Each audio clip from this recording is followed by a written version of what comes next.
Okay, hello everybody.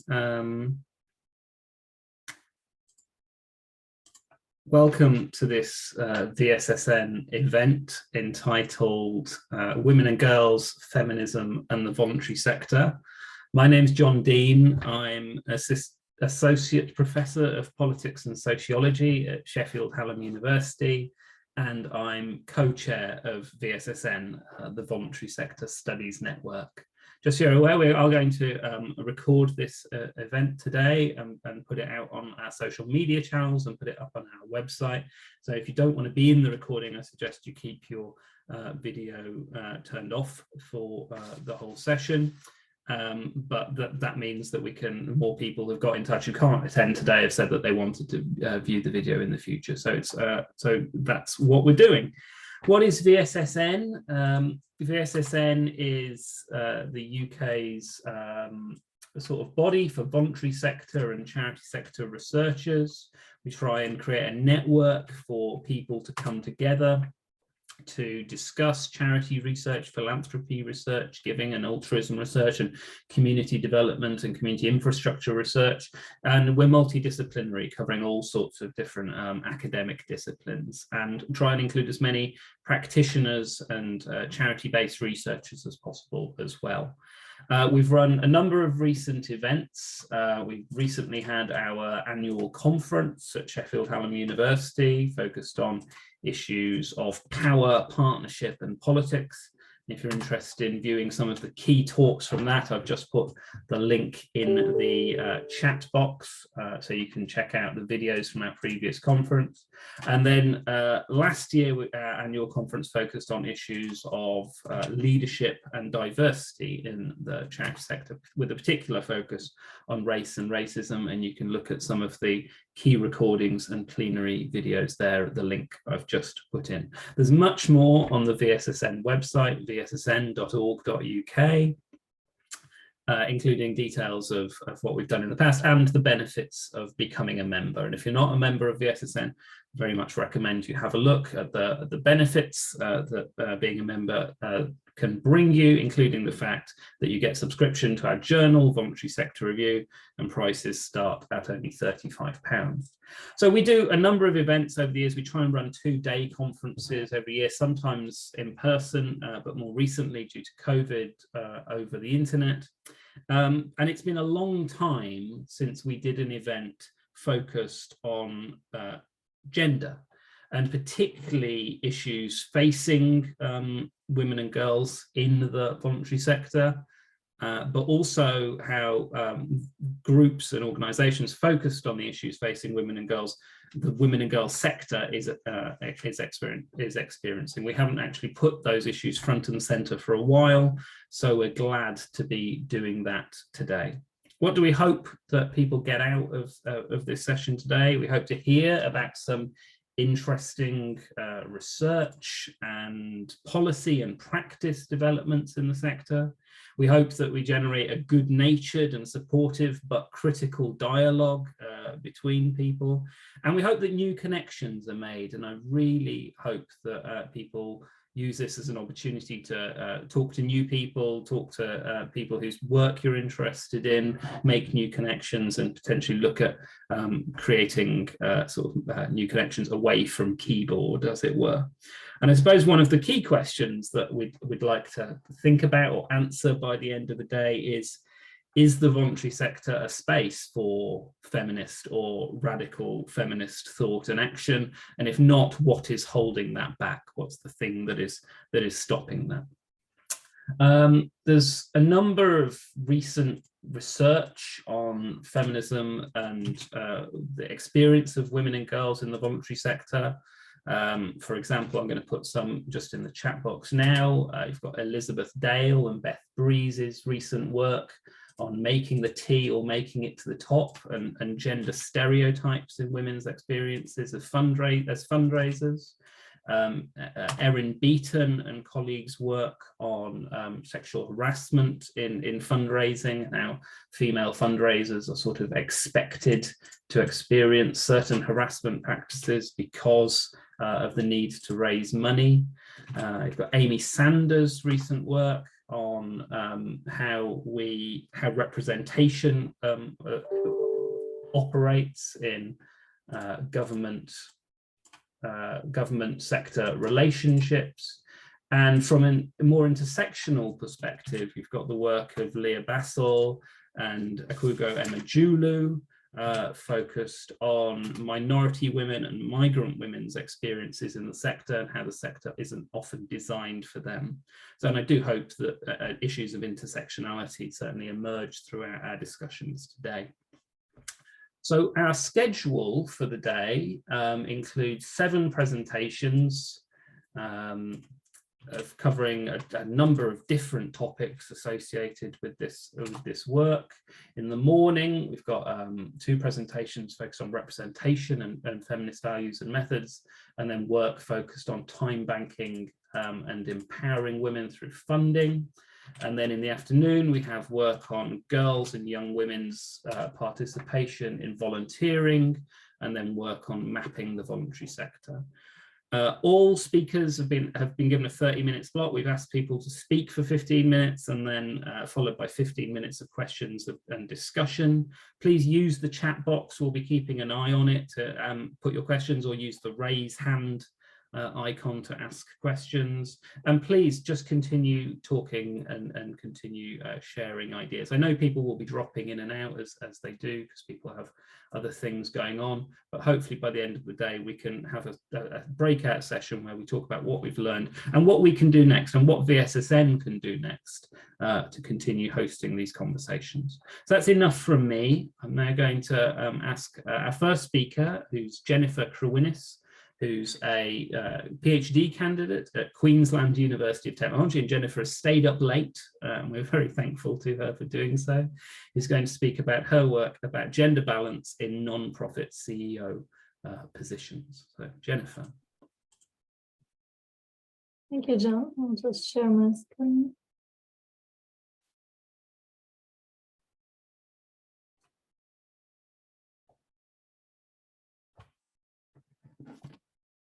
Okay, I hope you can all see my presentation. Yeah, great. Great. So first of all, about myself, I'm Jennifer Krawinis. You actually pronounced my last name quite well, John. Thank you. And I'm doing my PhD here in Brisbane at the Queensland University of Technology, in particular with the Australian Centre for Philanthropy and Non-Profit Studies and the Centre for Future Enterprise. And I just started the 3rd year of my PhD, so I'm presenting some preliminary findings as well as the larger scope of my PhD research. And my thesis topic is increasing gender balance in nonprofit CEO positions, how women make it to the top. As you might know, half of our population is female, and gender equality is a fundamental human right. Therefore, wouldn't it be right to see an equal representation of men and women in any positions, including that of the chief executive officer? Significant gender imbalances exist in nonprofit CEO positions. And gender imbalances exist in this sector, which is female dominated and has a workforce of 75% female employees globally. But with 18% female CEOs in large nonprofits with revenue over $50 million US dollars, women do not even represent a quarter of CEOs at the top. And this chart from our research shows that the male nonprofit CEO percentage is high, despite the low percentage of male employees. So there are only 25% male employees in the sector. This results in a CEO employee ratio, which I calculated, and for the men is 3.28. And I have termed this ratio the XY factor. And just to explain, while the ratio of 1 indicates an equal gender representation of CEOs to employees, a ratio over 1 represents an overrepresentation, and a ratio under 1 represents an underrepresentation of the gender of the CEO.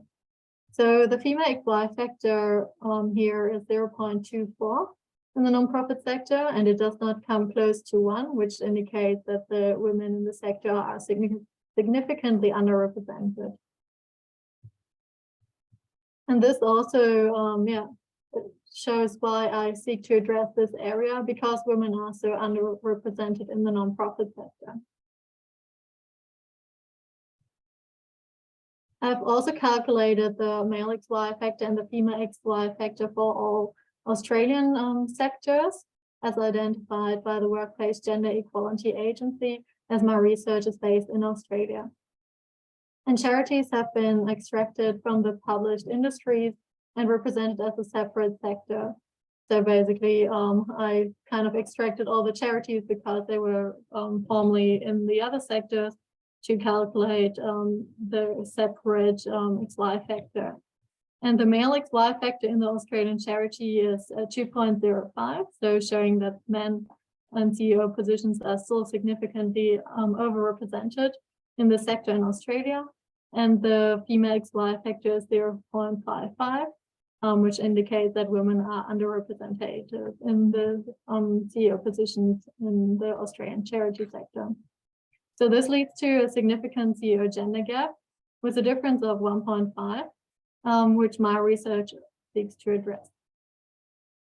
So just to give you an overview, as I mentioned, my research has been conducted in the Australian charity sector, and there are approximately 56,000 charities in Australia. And in this research, I focus on the very large and the extra large charities with total annual revenue over 10 million Australian dollars. So in total, there are around 2,112 Australian charities, which meet that criteria. And studying the very large and extra large charities is most logical for this topic, as they include more hierarchical levels to reach the CEO position, and the percentage of women in higher managerial positions also decreases with the organizational size. So there are fewer women in the very large charities. And my research is significant as the underrepresentation of women in nonprofit CEO positions represents a key area of gender inequality.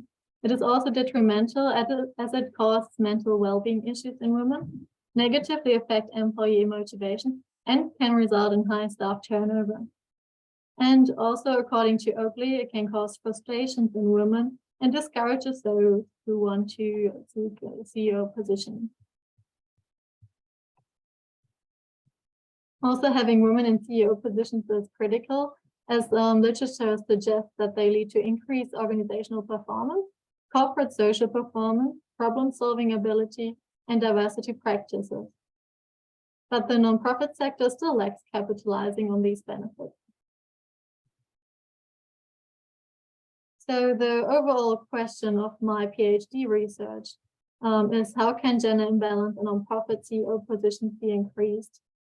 And the following sub-questions are thought to be addressed as well by my research. The first research sub-question is, what views are held by sector-wide leaders on the representation of female CEOs in the nonprofit sector? Question 2 is, what individual and structural barriers hinder women from becoming nonprofit CEOs? Research sub-question 3 is, what individual and structural enablers help women become nonprofit CEOs? And 4, in what ways did the individual and structural enablers help women become nonprofit CEOs? And 5, what are the individual and or structural enablers that are unique to women in the nonprofit sector that influence gender balance? And also, of those factors identified, which are the 1 to 3 most critical factors for women to become CEOs in the nonprofit sector, and why these are most critical? I would also like to define the key terms in these research questions, just to help you understand if there are any doubts about them. So individual refers to the personal factors of an individual that can be self-influenced. So for example, an individual factor can be a personal value, the leadership style, and also personality factors such as authenticity, empathy, and curiosity. On the other hand, structural factors are the contextual factors influenced by the industry, the organization, or the firm and the family. And enablers means allowing somebody to do something. In this case, refer to the factors that also help women to reach CEO position. And the barriers mean something immaterial that impedes somebody, refer to the factors that hindered women from reaching CEO positions. So an example for an individual enabler is self-confidence, as it can be influenced by a person and also developed over time. And you might have heard, or like John already talked about, the article by Breeze and Dale, and they have identified having confidence in oneself and one's own abilities as critical for women to become a fundraising leader. So they focus more on the fundraising profession and focus on the charity area and seek to extract those non-profit specific factors for women. So I would like to present the method that I used in my PhD study. So the research overall intends to address the research gap behind there being fewer female CEOs in the nonprofit sector, and also uncover the new and the unique individual and structure enablers and barriers that apply to women's progression to nonprofit CEO positions. So for the purpose of this research, which is to increase gender balance in nonprofit CEO positions, 2 focus groups were conducted initially, as I capture the views from people and encourage a discussion as well. So my first focus group was conducted with male and female leaders of peak Australian nonprofit bodies, so the very high-level organization, to identify the structure enablers and barriers of women intending to progress into nonprofit CEO positions. The second focus group I conducted was with female CEOs of very large Australian charities in order to identify new individual and structure enablers and barriers for women to become nonprofit CEOs. In the following, conducting semi-structured interviews with male and female CEOs of very large Australian charities, basically to compare how men and how women made it to the top. And these interviews will help to identify and confirm the individual and structure enablers and barriers that are unique to women in the nonprofit sector by comparing them with the male CEOs. And they also seek to explain in what ways individual and structure enablers help women become nonprofit CEOs. And after this study, I will conduct semi-structured interviews with executive recruiters to show how women are recruited as CEOs in the nonprofit sector, what common enablers and barriers they are facing, and which of them are unique to women in the nonprofit sector. I will analyze, or have analyzed, the focus groups and interviews with thematic and content analysis. The emergent themes were compared to the existing nonprofit and for-profit literature to extract those factors that are novel and also specific to the nonprofit sector.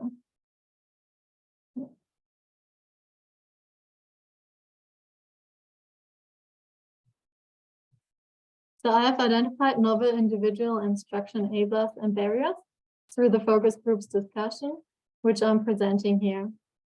So these are the themes that have come through to capture the range of data from the focus groups.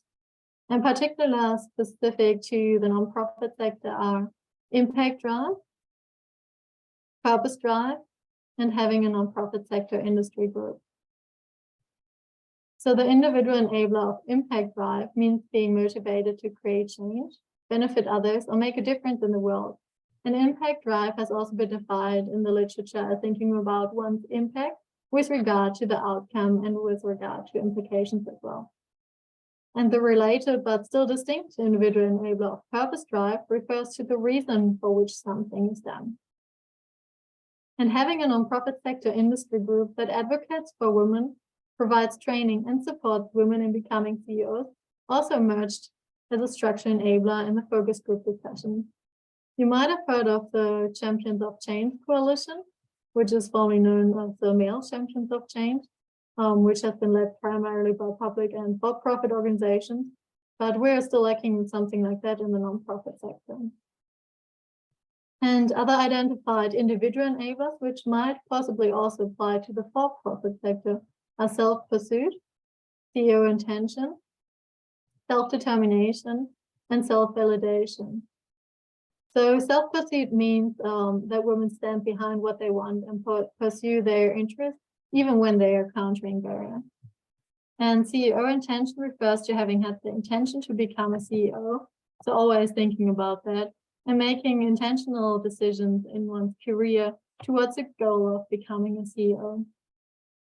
Self-determination refers to being highly motivated in the wish to achieve the career of one's dream, and has also been addressed in the broader context by Ryan and Dissy, but not with regards to nonprofit CEOs. And self-validation means gaining confidence or confirmation, for example, through degrees or qualifications. And an individual barrier for women to become nonprofit CEOs is low self-promotion. So women are not promoting themselves enough, and less often than men put themselves forward for career advancing roles. And there's also a structural barrier that has been identified through my focus group, which is societal reward behavior. And this refers to the different behavior getting rewarded from school age between girls and boys, so very early in the socialization process. And as these findings are emerging findings, not much literature or preset definitions exist around them, and also not in the relation to women CEO progression in the nonprofit sector. And I applied the Bourdieusian framework of capital, habitus, and field to analyze and categorize the emergent factors. And this framework was selected as it is well suited to look at those hierarchical positions, also in which a dominant group exists and outweighs another group. And the framework also helps to understand systems put in place by the field, in this case the nonprofit sector, that affect the attainment of required capital, therefore, in other words, possessions, networks, or predispositions. It has also helped to classify the emergent findings from my focus group. And most of the factors identified fall under the cultural capital, which includes a person's habits or predispositions that are gained through socialization and evolved through a person's habitus or lived experience. Cultural capital is most valuable when it is highly developed and also exchangeable to what is valued in the field, so in the nonprofit sector in this case. And it appears that in the nonprofit field, impact drive, purpose drive are highly valued capitals that are developed through an individual's habitus and socialization. And while existing literature talks about purpose-driven organizations and CEOs being driven by the purpose of their organization, it does not discuss purpose drive as an individual enabler for a person to become a CEO. And this study has uncovered that purpose drive is an individual enabler for women to become CEOs in the nonprofit sector. Moreover, having a nonprofit sector industry group is related to the field, as a nonprofit sector can be regarded as a field.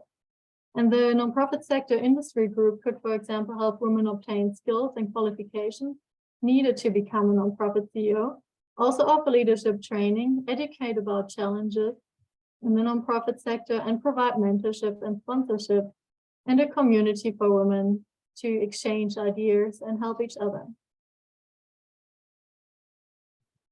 And also the identified barrier of low self-promotion falls under the habitus dimension. So habitus is basically the lived experience of the individual.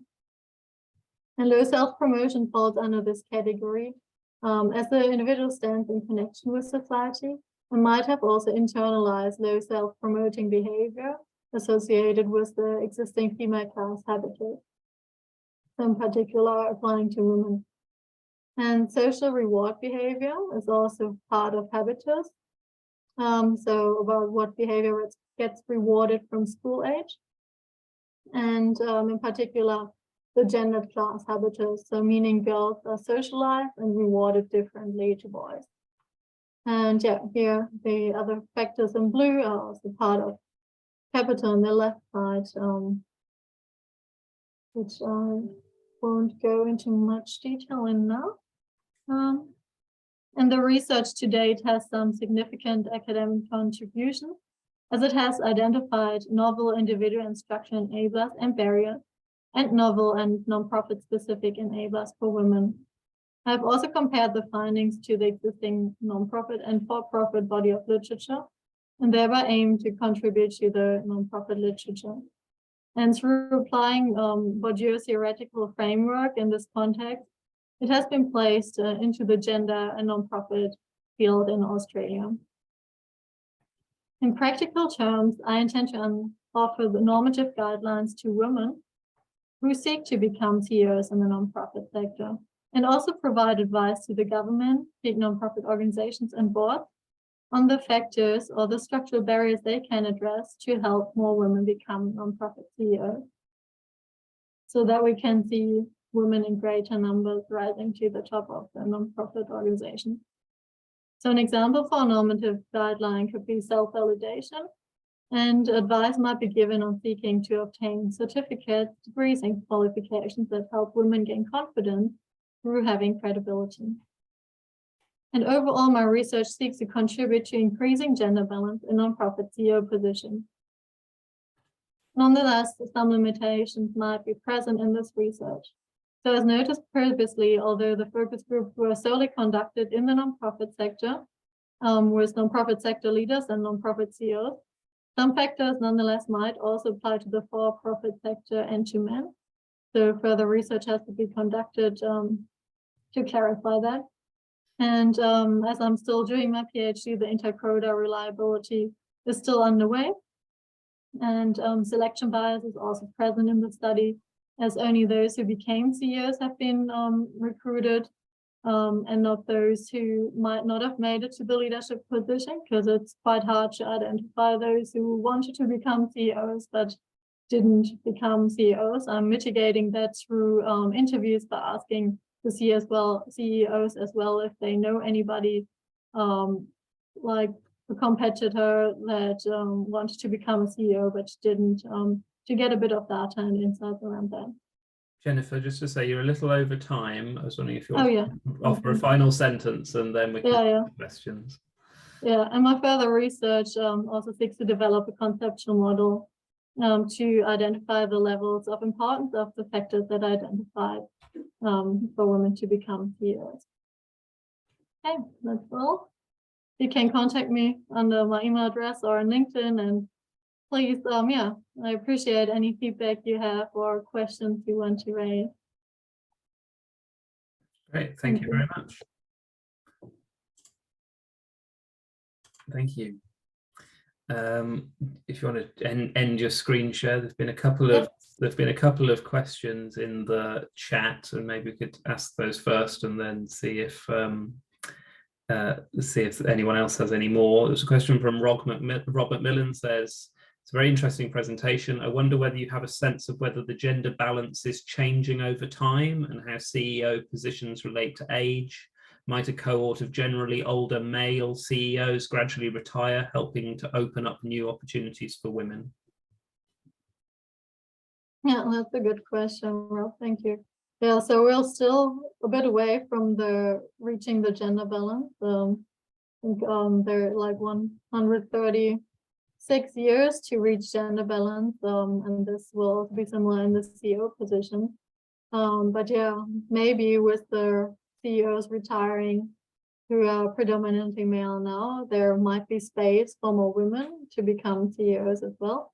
Currently, we're seeing only greater numbers in the small charities and the medium-sized charities, but not so much in the larger charities. So it's a bit of a back and forth. Like at some point, there have been even a few more CEOs, female CEOs, but it's sometimes going back also by recruiting CEOs and organizations changing CEOs.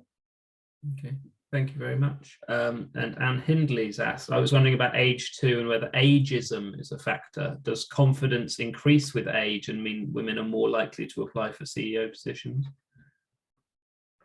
Yeah, so I've also interviewed young CEOs, like one who became a CEO was 36. And for her, ageism was a thing because she was quite young. Other women, because predominantly they are already older in their 60s, being CEOs, they perceive ageism because of their older age, and kind of being disadvantaged because of that. So there's a mix between both. And yeah, in general, I think women perceive the ageism more strongly than men. Great, thank you. There's a comment from Nitya in the chat box. Sadly, as well, women do bulk of the caring work, whether it's for children or older parents. Lack of time, but more so is minimal headspace, and women have struggle to take up more responsibilities. That might be something that you've found in your research. I was wondering, in the focus groups you did, is there anger at this? Were respondents sort of angry and sad at the way this was going and the inequality in the Australian charity sector, or were they? And how did the male focus group participants reflect on this when you presented this inequality to them?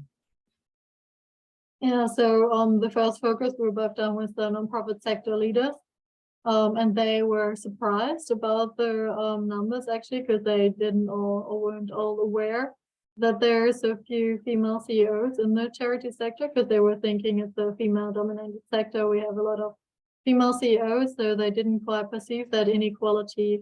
And as a man, like, it's less that they perceive the inequality than a woman who, like, the issue affects as well.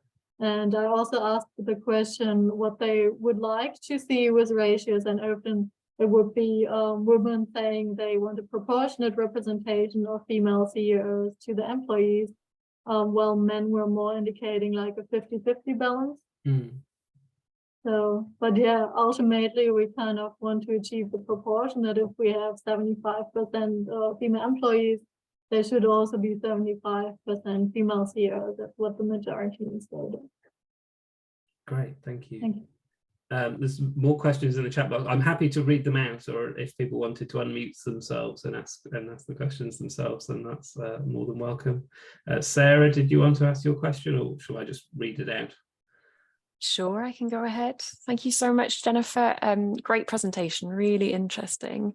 I suppose just kind of two questions, if I may. I was just wondering what link you see between female leadership and gender equality, or moving towards gender equality in the charity sector, and then just whether you have any thoughts on sort of intersectional barriers or the role of intersectionality here. Yeah, so the female leadership, if we have more women in CEO positions, would also affect the diversity practices in the organization, so that they would recruit more women for leadership positions as well. Because it's usually the like for the like, a male CEO will recruit most likely another similar candidate, so also male CEO. And if we have more female CEOs, the balance might be different, because women would also help other women. Yeah, so does it answer your question, Sarah? Yeah, that's really interesting. Thank you. And do you see there being a link between, I suppose, female leadership and a greater drive towards gender equality related operations as well? Yeah, so it's part of gender equality. Like, it's just one small section to have women in leadership, which is part of gender equality. And I think it will also stimulate equal pay as a result of more women being in those high level positions, and also creating change in that area, hopefully. Great, thank you. Rob McMillan, did you want to come back with the response to your earlier question about smaller organisations and succession? Not particularly, but I will just make a quick comment. I know we need to move on. Jennifer, it's a really great piece of work that you're doing, and really interesting to explore it. So thanks for your presentation as well, and your answers to the questions. When you mentioned about smaller organisations and women being chief executives, more likely to be chief executives of smaller organisations, it just opened up questions for me about what are the pathways through which women can gain access to senior positions and senior positions of larger organisations, and whether there are kind of pathways and trajectories, and then that opens up questions of kind of succession strategies and how opportunities are made available. So your comments just a moment ago about women more likely to support and develop other women, I think is really important in that respect as well, and it opens up a slightly more temporality-based kind of understanding of what's going on, just to see what the kind of the overall development trajectories are for women to get to senior positions. Maybe. Yeah, great question. Thank you, Rob. So yeah, first, the pathways to the CEO. What I found is that women usually come more organically through the nonprofit sector. So they started in the nonprofit sector, or maybe even work for government for a bit and then nonprofit, because it's quite connected, but less often work for the for-profit sector. So they usually started growing through the organization, for example, in healthcare as a nurse. So I've interviewed several women who were nurses and are now CEOs. So they kind of grew through that organization from their professional background. In comparison to that, men more often come from the for-profit sector and their finance backgrounds. And that leads them to basically a direct entry into the CEO positions in the nonprofit sector. When they're already like high-level finance managers in the for-profit sector, they're more likely to then be recruited as CEOs in the nonprofit sector, because always having finance and business experience is really relevant. And that kind of is the pathway for men there. With the succession, it's often the whole board deciding on the new CEO. At least that's how it goes in Australia. And then the CEO might be able to recommend somebody, or they're already training somebody from the executive suite who they think is suitable. Could either be a man or a woman, but yeah, so like often the women are also more engaged to support other women if they see the qualification in it. Great, thank you, Jennifer. We've got 1 minute, and I was going to ask a question about Bourdieu, and he's not actually the greatest feminist of all time, particularly in terms of a theorist. But to what extent does feminism explicitly emerge as something the people you're speaking to want to talk about, as the sort of where their values may not meet exactly the practices of the sector that they're working in? So for women, it's often that they also have feminist backgrounds and are quite interested in the study and want to increase gender balance as well. So I've had good interest from women CEOs to participate to help create the change. And yeah, Bourdieu is a critical theory framework to look through and analyze all the factors from the field to the habitus, like the background of the person, so what they experienced in the past that might have helped them to become CEO, and also the capital they build through the habitus. So what are their skills, what is their leadership style? Great.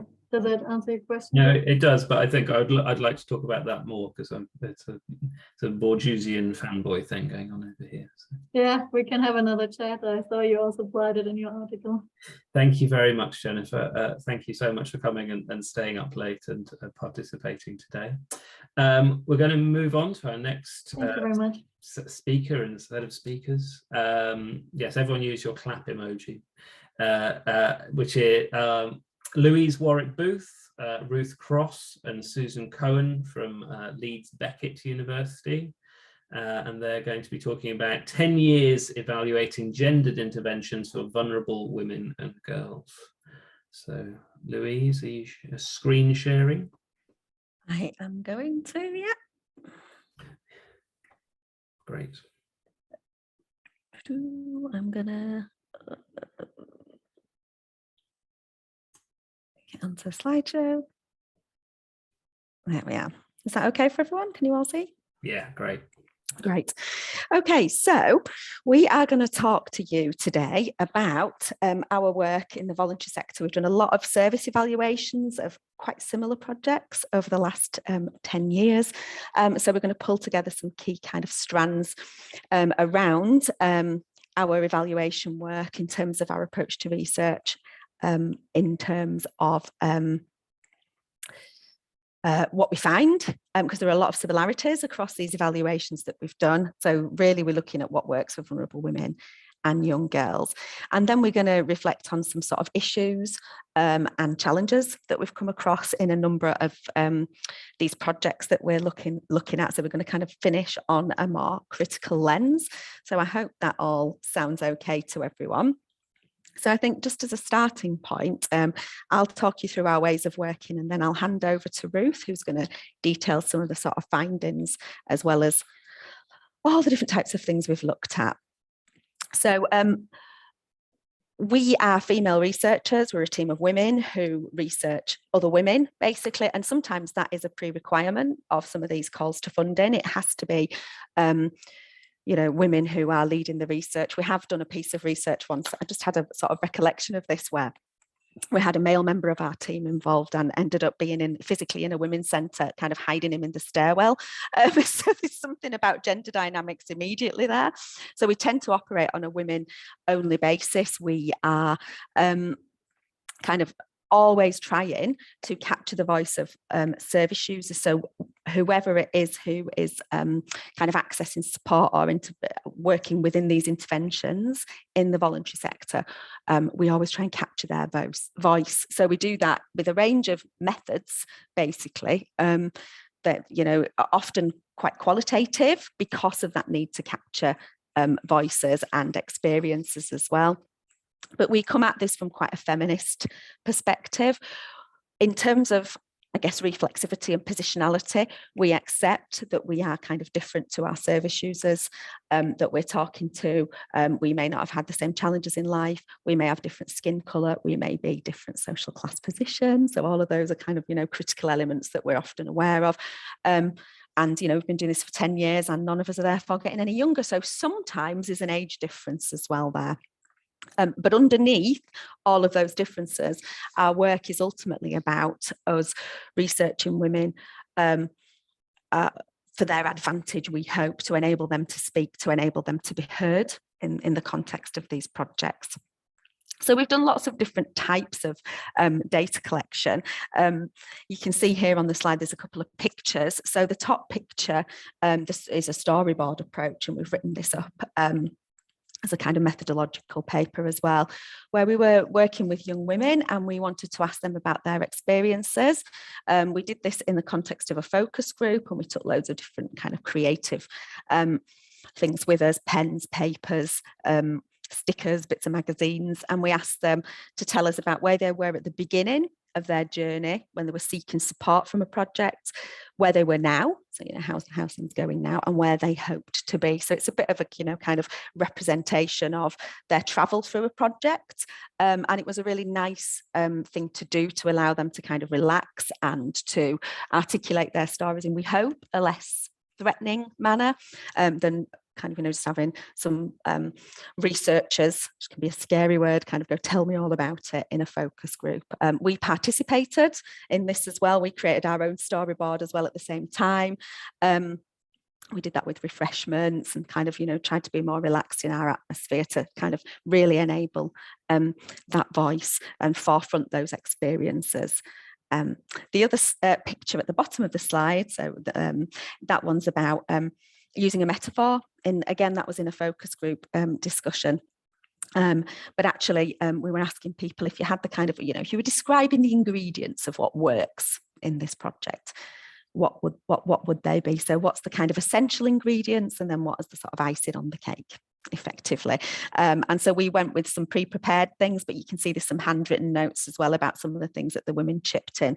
So it's again kind of, you know, a mechanism to enable voice. It's trying to you know, allow women to speak comfortably. These are women with complex needs.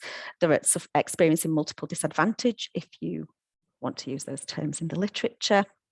And some of their voices are really missing from the evidence base as well in academic terms. You know, they're just not always, a lot of the kind of push for evaluation data is quite focused on quantitative, you know, how many people came through the project doors, how many people did you reach? Well, actually, what's the quality of those women's experiences as they're seeking support? So we always try to include that and to be creative in what we do, on the basis that, you know, we ourselves are hoping to kind of, you know, use the research as part of transformation for those women, if that all makes sense.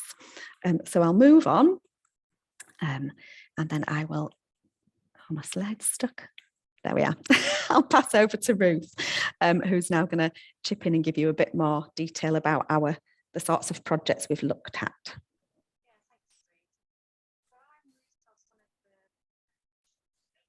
Can't hear you, Ruth, I'm afraid.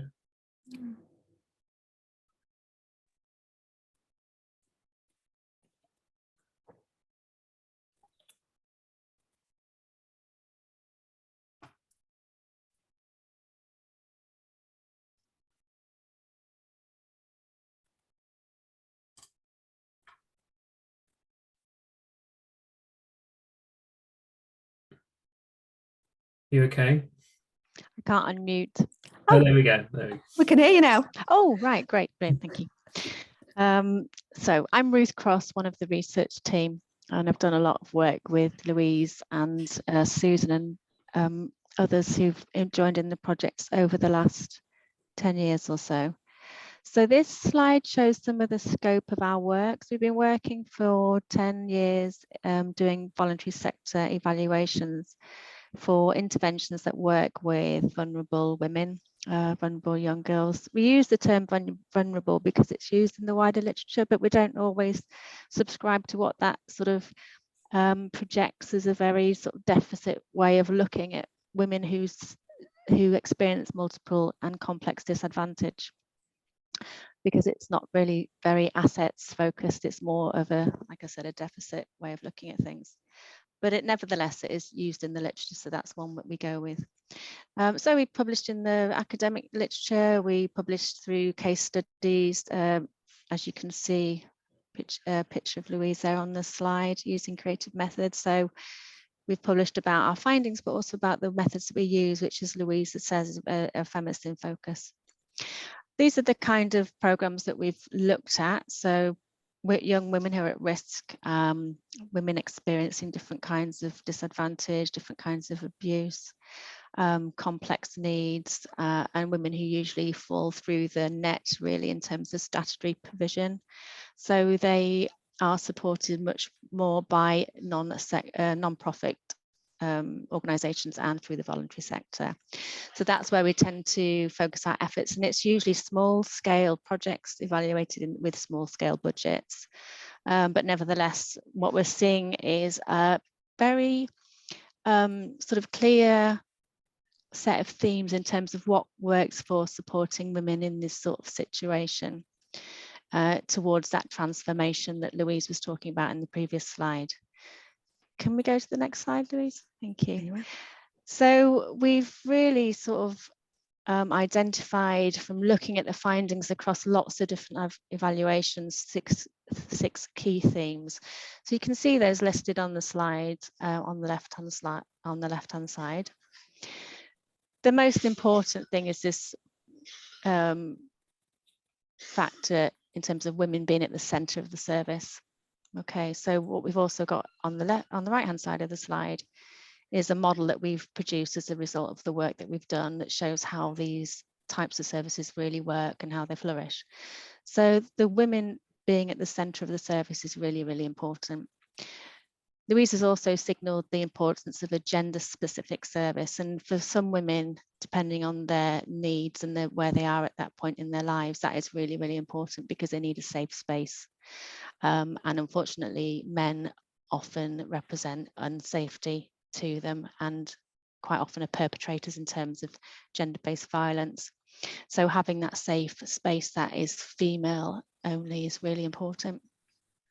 Being heard is another one. We talk about giving people voice, but actually everybody's got a voice. It's just whether they're heard or not. So we like to talk about being heard, like giving opportunities for women to speak who would normally or usually or typically marginalised or excluded or ignored. The other thing that is really important is that it's client-led. A lot of the provision we look at is very needs-driven, and it's driven by the woman who's at the centre of it, who basically directs the process, and it's a much more bottom-up empowering approach to take to supporting women. Being able to connect to others is really important. That's not just the people who are in the services as paid staff or volunteers, but it's also other women in similar situations. So there's a lot of peer support that can be obtained within those environments, and the safe, supportive and non-judgmental nature of the services and interventions is also really important as well. So that leads into this idea about flexibility. So we see flexibility in non-profit organisations that is available to women and supporting women that we don't see in statutory organisations. So people working within voluntary sector organisations often have a greater ability to adapt to the needs of the woman and to be flexible in the support that's needed to see her through a particular set of circumstances. So that brings us to the final theme that we have found in our data, which really forefronts how important it is to have these services located in the voluntary sector and in the non-public sector, because they do afford those opportunities to support the women in different and more creative ways. So the model at the right-hand side sort of shows what we've come up with. This was actually created in relation to one specific intervention that we were looking at and working with for 3 years. But it features a lot in terms of how we understand how women-centred working works in other organisations as well. So you've got the women-centred working ways of working, the values, ethos and ideology that underpins that in terms of which also chime with feminist approaches to different things as well. The woman at the centre, and then the things around that support that woman in terms of what works. So yeah, I think that's over. Back to you, Louise. Thank you. Thanks, Ruth.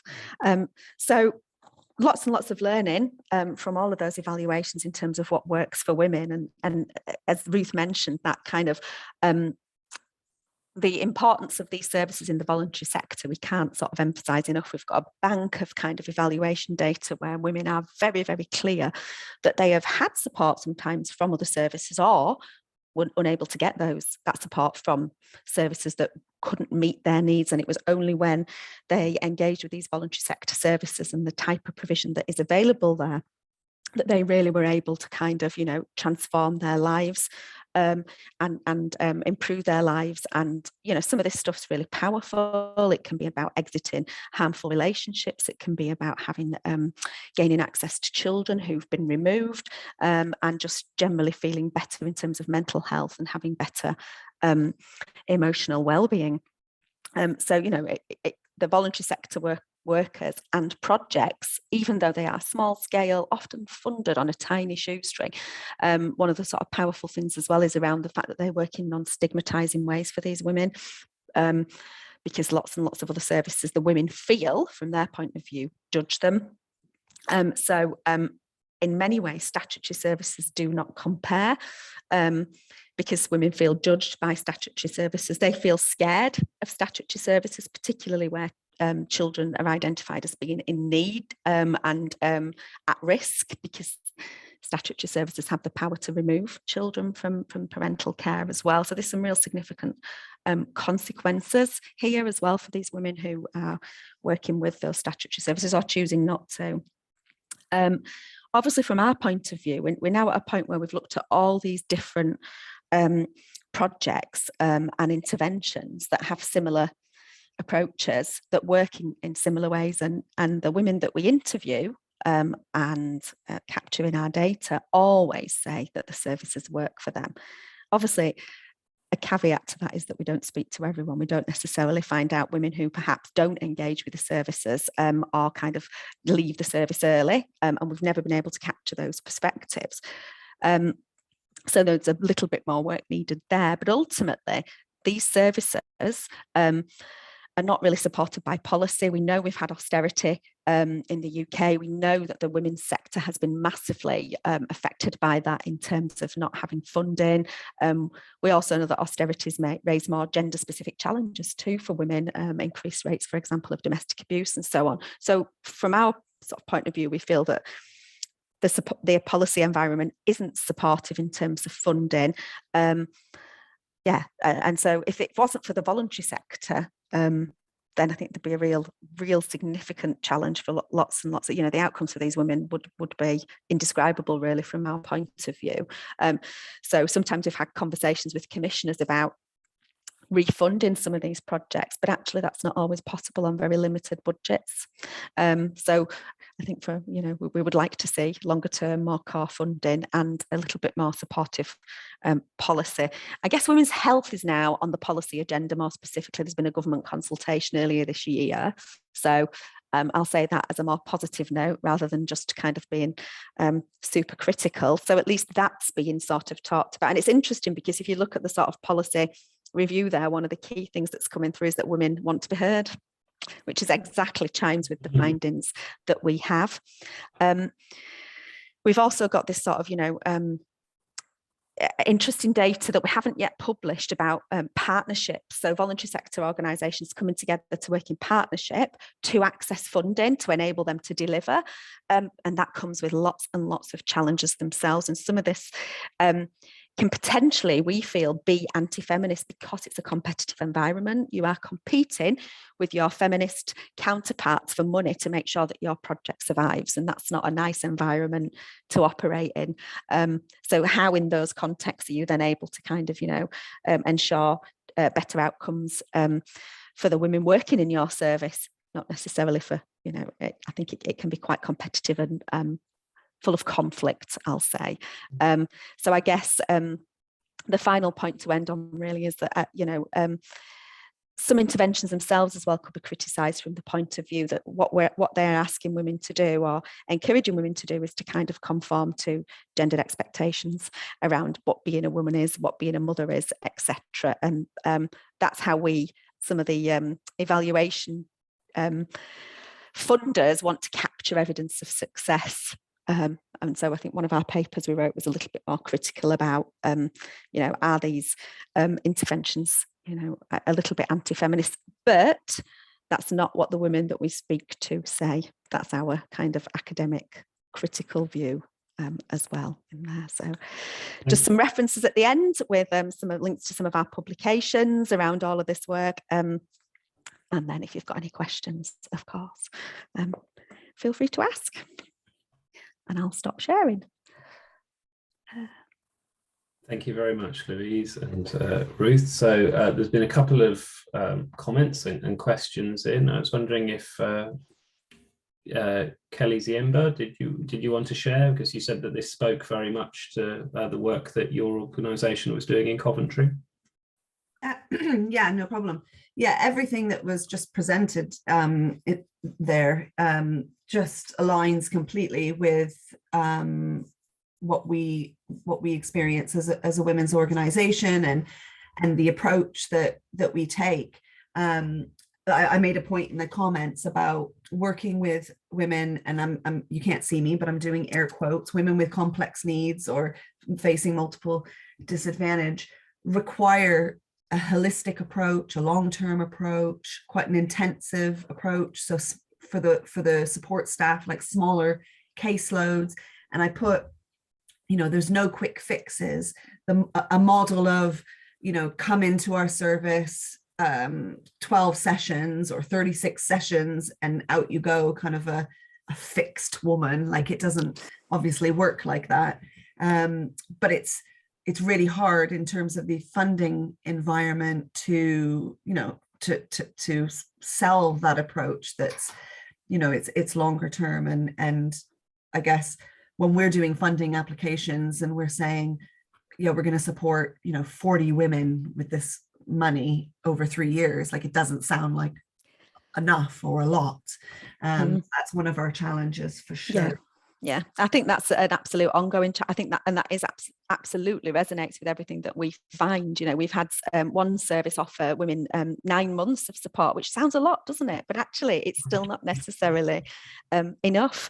And if you do that cost benefit analysis stuff, you're going to end up with figures minus in the red, aren't you?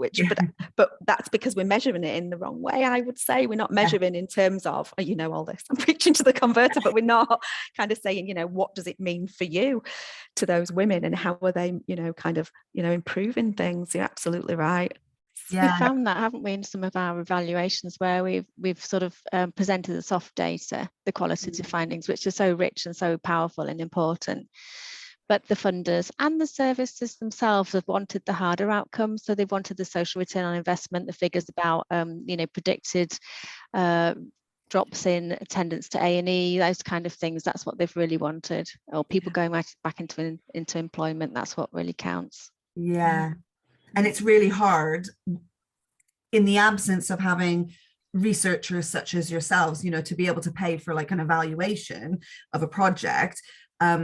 Otherwise, it's really hard for us to actually capture all of that and demonstrate, when you were saying about right at the beginning about your approach, taking in the pens and the creative and doing the storyboarding, like as soon as you talked about that, I was like, oh, we could definitely do that, you know, with our women. So I'm going to steal that idea.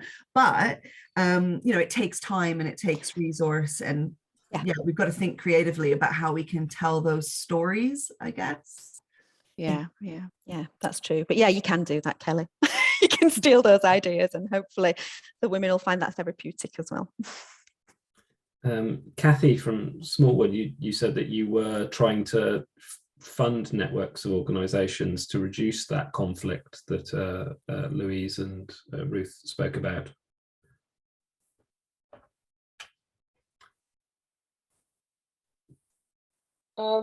Yeah, Kelly actually referred in the chat to the Coventry Women's Partnership, which is one of the partnerships, one of the networks that we've been funding for 4 years. And in the first 3 years, they were intending to reach out to 300 women. They actually reached out to 800 women.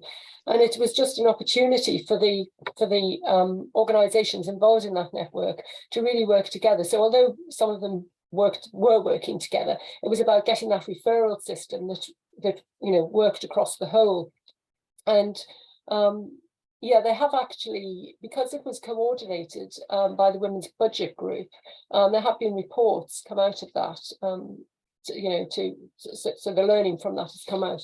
And so Smallwood this year has just started funding two more networks, one in Birmingham, one in Manchester, with the same aim to try and get these, the organisations work together. And something that was said as well about the competition for funds. So there's no competition if they're given the funds together. They've worked out what they need to be able to do the work. So sort of finding the Birmingham one, which I'm managing, is looking at women with no recourse to public funds who are experiencing domestic violence. And this is an opportunity for those organisations that would be working together in some way to actually come together as a whole.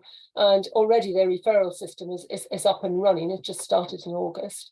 And then looking at sort of bringing women into that as well, and looking at exactly what you were saying about what women want from this. So yeah, that's some of the work that Smallwood is involved in.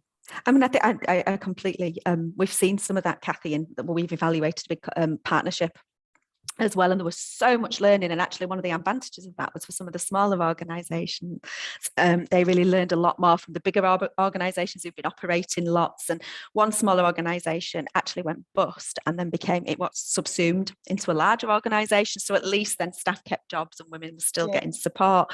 So that's all very positive. But as evaluators, as kind of outsiders looking in, what we also saw was that, it was great. I can list the success of that partnership massively, but I can also tell you there were a lot of stuff that went on behind closed doors.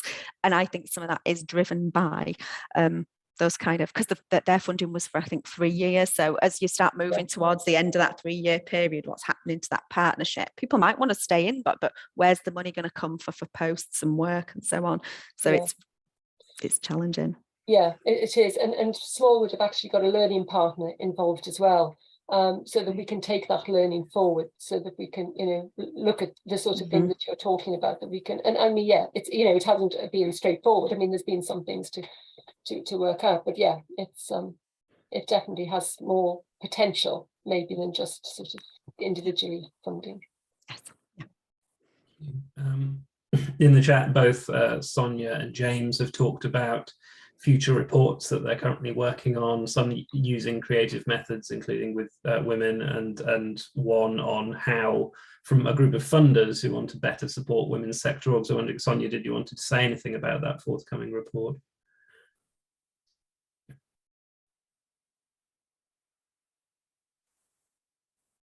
Just quickly, the report will be launched towards the end of the month. I haven't got the exact date in my head. And after that, I can share with anyone that wants it. But we interviewed a range of women's organisations across the UK. And the messages we were getting from those organisations were very, very similar about how funding not only is a challenge, but it can disrupt the services that they want to provide for women, because they're not recognising and being flexible enough for women's real needs, because women will present with issues, and those issues can change once they are in that service, because they're starting to trust and recognise that they can be more honest with the service provider. But the funding doesn't match what they're wanting now, so they're left without that support. So the messages are really, really similar. I can't remember the amount we interviewed, probably, I'm going to say 40 women's organisations across the UK, and that includes Scotland, Wales, Northern Ireland. And for all the messages to be so similar, we definitely think there's something in it.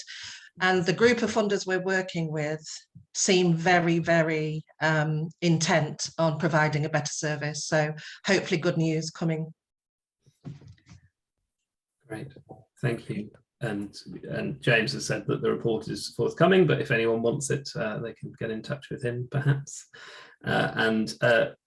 Susan, Ruth and Louise have shared a ton of links to their work in the chat, which is really helpful. So there's a lot of material out there. And it's funny that just Ruth was talking about hard and soft data and what's accepted by funders, and that seems like a debate that's been going on forever. But obviously, you know, within the feminist research canon, the idea of soft data or hard data being incredibly masculinized or feminized terms, and Pauline Barth wrote a long time ago about the dangers of hard data and just accepting a male approach to data and how we learn about the world a long time. And if anyone's interested, using feminist methods by Helen Roberts is very much worth a read. We've come to the end of that session. We talked a lot about funding there. I know funding is going to come back at several points, both in session 2 and session 4. I'd like to thank the speakers we've had so far. We've scheduled a 10-minute break, so we are going to start again at 11:20 with a session on time banking and empowerment. But for now, I think it's worth just everyone having a little break. Go and refresh your coffee mugs or pop to the bathroom. But the chat room will stay open, so if anyone does want to talk, feel free to unmute yourselves and turn your cameras off, turn your cameras on and just talk, or use the chat function. It's been really interesting so far. Thank you all. I'll stop the recording. Welcome back. I think we should start with our second session on time banking and empowering women's organisations. And our first speaker is Juliette Wilson-Thomas from Manchester Metropolitan University, who's today speaking about analysing the feminist potential of time banks. So over to you, Juliette. Thanks, John. Yeah, thank you very much for inviting me to this event. I think it's a really important topic and event to have. And as I was just sort of informally chatting with John, you know, this is research I did a while ago, but it is still something that continues within my work, looking at feminist issues, more recently looking at early years workforce, who are predominantly women. Okay, so yeah, this one is on, oh, how do I change? There we go. Sorry, I'm not used to Zoom. So yeah, my presentation today is on my PhD research, which was critical ethnography of a time bank. And I was particularly looking at the feminist potential of time banks. So I came out of working within voluntary and charity sector with women, having worked with women's aid refuges and mostly with a children's charity as a family support worker. And I was interested in looking at initiatives which supported particularly young mothers and their inclusion in society, that started to do something against their exclusion in society. This was at the point of time of the financial crash, basically, and I myself was a young mother as well, as working in this environment, and all our funding being pulled from doing this preventative work that I thought was really rich and good in the charity. So went into academia and wanted to research interventions that I thought would be helpful, or organisations. So I researched time banks. It wasn't something that I'd been involved in before, but I found the idea really interesting. So I'm sure some of you are familiar with time banks, although they're not probably as widespread or as popular as I like to think, having immersed myself in time bank research for a long time. But they build themselves as a sort of egalitarian community exchange group, where they make their innovation is to make a time-based currency. So if you become a member of a time bank, it's a community of members who all agree to use this currency that they create on the units of time. So if you do, like in the diagram here, this is a time banking diagram, Jim gives someone a lift, I think, and for an hour, and he'll get 1 time credit. Yeah, he takes Irene to do a weekly shop. And then in return, Jim can use that time credit and he'll pay Katie to teach him how to grow some produce in his garden. And then Katie will be paid with a time credit and she can use that to pay somebody else for ironing or something like that. So the idea is that you create your own currency that stimulates these exchange relationships between people who would not normally do things for one another. And you don't require money for that. So I was interested in this because I thought, well, this has feminist potential. And when you look at the research, sorry, not the research, but the way in which they promoted time banks, it talks about their core value being revaluing social capital and disrupting economic systems which don't value the valuable things in society. So the people that developed it, Edgar Kahn, a social justice lawyer from America, is one of the main people who kind of coined this term time bank and developed it. And in his development, he talks about it revaluing social capital work, so the kind of stuff that people do in society, and disrupting these, financial hierarchies, which mean that so much work is devalued. So I thought this sounds like a really great feminist idea. I want to have a look at it. I want to do it from a feminist perspective, because obviously from my work background of working with women who were devalued, I was really passionate about that, and I could see this inequality in society. And there's quite a lot of good research around the economy as a well, obviously, like it's an area that needs some feminist attention, because women are disproportionately affected by poverty and disproportionately affected in our economic systems which don't value the things that they do. And I liked this quote from Ahmed about feminism is about asking ethical questions about how to live better in an unjust and unequal world, and how to, I can't read it because it's behind the Zoom bit, develop relationships with others that are more equal and find ways to support those who are not supported by the system. So I had this kind of ethical imperative to do work that was feminist. I also used a lot of Anne Oakley's work in thinking about, how, yes, of course, there are problems with the feminist movement, and but it is about, at a basic level, that we have this commonality that needs to be addressed. There is this common discrimination that has different nuances, but that was the thing that was driving me. So I wanted to look at the time bank from a feminist perspective. And so I decided to do a qualitative study and to immerse myself within the time bank. I think I've put it here, I was in it for about 21 months. So I decided to do a feminist critical ethnographic study over a long period of time as an active participant researcher. So I was committed to feminist methodological principles. I became a member of the time bank that I studied. I offered my time as an English language teacher, which is something that I have training in, and I would earn time credits for teaching classes of English language in the time bank. And then I would use my time credits to pay members to do interviews with me and to be part of my research. Yeah, I've got this quote from Thomas here: conventional ethnography describes what is, but critical ethnography asks what could be. So this was important because at the time, and actually still currently, I think a lot of the research around time banks is actually quite, I think still recently, quite unwaveringly positive, actually. There's a lot of research that was just saying, these are a great idea. And actually, I really wanted to look at this critically and say, okay, I can see lots of good in this, and I can see lots of potential in this, but what's really going on? What's really happening? What's really the effect here? So I had this feminist kind of, I had this feminist perspective and a critical perspective going into it.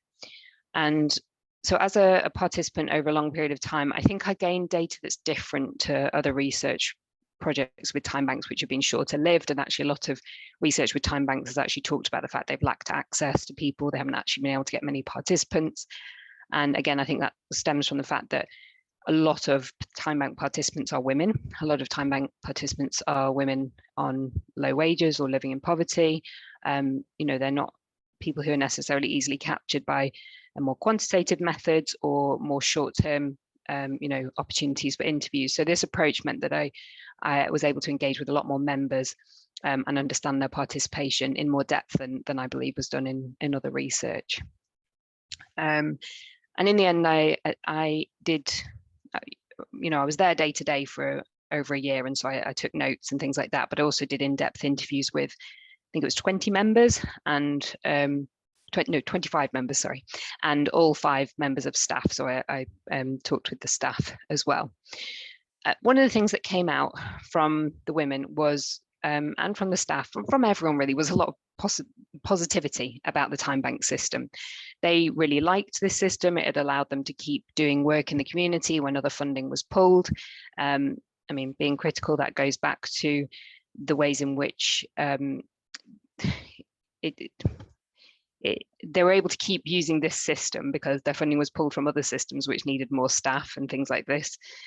This system uses less, you need less money and less resources for it because everybody's working for each other once you've kind of got them into the system. So, being critical, there's that part of it. But the people there were very positive about it. And one of the things that women talked about in particular was the respectability that it built. So being part of the time bank gave them a place to go, gave them something to do. It gave them a title. It gave them this idea that they were working and earning. And as we know, working and earning are the things that are valued by the neoliberal capitalist society that we live in. And so it gave women who were participants that feeling. You've got this quote from one of the participants. She said, it's the same like money. The same, if you're working, you earn money. That's why you go out in the morning with your qualification and do what you do. I'm here working. But it's like money for me. It's the same. I feel like I'm working. So the time banks that they created gave her the feeling of participating in what was valued in society. It gave her a respectability, which is, not to be diminished, but I think there are things to be critical of that, which I'll talk about in a bit. The other thing, so that was a positive thing about respectability. One of the things that members did talk about a little bit, they weren't highly critical, but they started to notice that if they had caring responsibilities, there were barriers to participating in the time bank. So one woman, she's a migrant woman, single parent, new to this country, and she was really trying to get involved in the community and be part of the time bank, and she wanted to set up these skill share groups. So within the time bank, you could set up these classes and you could earn time credits for doing classes. And what she wanted to do was work with another member who could provide childcare for their children while one of them taught the class, and then they would swap over. But when they approached the time bank with this idea, she was basically told no. She said, but then because they had to do a risk assessment, apparently it's not a child-friendly place. And you only realise when you actually check that because of how things are, safety mainly. And this is really a bureaucratic barrier that was placed in her way because children were in the centre.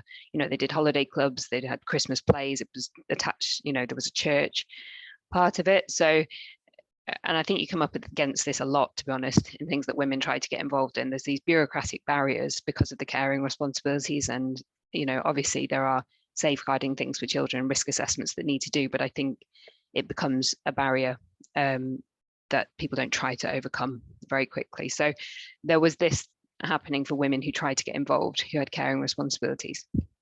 And then the other thing that I found even more problematic was that time banks say they're about revaluing social capital, that they're about valuing this work that a lot of women do in the community for their neighbours, for other people around. They create this sense of belonging and do things for one another. And they said the proponents of time banks say that it's about revaluing social capital. But what happened in my understanding of the time bank is that it was a community centre that had things happening with people already. They offered English classes for free previously. They offered, a community food event. They had lots of things going on that were free to the community before the time bank. Then they had a social enterprise model that was trying to keep it going through they were getting contracts from the council to use the space and do catering and things like that. When the financial crash happened, they lost all that funding. So the only way to continue their activities was to implement this time bank system, where you need minimal staff and people are sort of essentially running the groups themselves, which obviously has a lot of positives, but they were working a way to try and get people to do things where previously they wouldn't have had to. Like, for example, there was this woman, she was Yemeni, and she wanted to sign up for the English lessons. She had 6 children, I think they told me, and one of whom was disabled. So she's obviously already, working to care for her children and her disabled child. She wants to be included in the society that she's in, and she wants English lessons, which previously were offered for free from the centre. However, now you have to pay with a time credit for them. And so she has to be able to offer something to the time bank. And so this is what one of the staff members said. She said, she's not understanding what the time bank is, but I'll sign her up and then I'll physically show her. I goes, every time you earn this, so she does the ironing every week for the centre. She goes and does the ironing for the kitchen staff. She earns a credit every week, then she can use that on her English lessons. So for me, and every staff member talked about this as a positive, that this woman was now coming in and doing the ironing for the centre, earning her time credits and getting her English lessons. And, people were very happy with this, but with that feminist critical perspective, to me, it was, I don't know if I want to go as far as exploitative, but it was problematic in that previously she could have maybe accessed those English lessons for free and been included. And, she is already working in the community to bring up her children and all of that. She's doing social capital work. But now to get involved in the community centre, now to get the English lessons, she's having to do the ironing, which she doesn't even like. I don't know if it says it in that quote, but her English teacher says it. She says she doesn't like doing ironing. So this woman's now coming and doing ironing for this community centre to get her English lessons. So I found there to be problems with the system, taking this critical perspective. And I know I'm sort of coming close to time. One of my main conclusion really was that the UK policy environment and this kind of neoliberal value system are working to co-opt the radical feminist potential of things like time banks. So unless the system is like a time bank system or community initiative or whatever, unless it is actively activist or political or pushing against those things, I think you have a problem, because I think that the policy environment will just take over and take what's good from that system. I mean, this was part of the big society, if people remember the big society policies. It was all part of that, and drip of funding related to big society policies for this initiative, with the idea that they would become self-sustaining and that people would be delivering their own social service work basically for each other. And a lot of research talks about that as a good thing, that these are, require minimal funding and then they get going and they've got all these benefits to them. And to me, there are benefits to them. I still like time banks. I still think they have potential. If you look at my paper, it talks about this feminist potential of them. But I think, and I didn't think this at the start, but I definitely think this now, that you have to be able to nurture that political critique within there. You have to be able to work with the people as part of that community environment to be pushing back. Otherwise, you're just risking this co-option of your energies and your time even further. And I think that's me to time, is it, John? Yeah, perfect. Thank you very much, Juliette. Okay, so yeah, I'd love to hear your questions. It's a bit of a whistle-stop tour of the research. I'm hoping people are a little bit familiar with time banks. Maybe I should have explained the system a bit more, but yeah, happy to take questions or comments. 15 minutes isn't a lot of time to go through that detail. So do you want to stop sharing? And if people have questions, do you want to unmute yourself and ask them, or I will jump in. Chris? I'll unmute. Yeah, that's all. That was so interesting. I just think I'd like to invite you to say some more, really, if you can, about that sort of potential tension between the two different logics going on. The more sort of transactional trading logic, if you like, against the more sort of volunteerism sort of community basis. And I'm just wondering particularly whether there was any sense of that from the users. And so one potential example that I could think of was, whether people who had more sort of capital and stuff to or more time to sort of give and just wanted to do the more volunteering aspect, whether they then felt comfortable sort of cashing in their tokens and sort of engaging in that trade, or whether there are any other examples where potentially those two different logics came into conflict. Yeah, it's a really interesting question. It's one I haven't pursued loads, but I have quite a bit of data on it. So yes, for example, there was one member, so he was a reluctant member of the Time Bank. He taught the English lessons with me, but he didn't want to be a member of the Time Bank. He wanted to volunteer. I think he had refused it in the end. He'd managed to refuse it, so he was continuing to do that. And in my PhD, I do talk about the fact that people who sort of had more resources, capitals-wise, cultural and social and whatnot, you know, were a bit resistant to it. They were sort of thinking, no, I want to volunteer to give my time.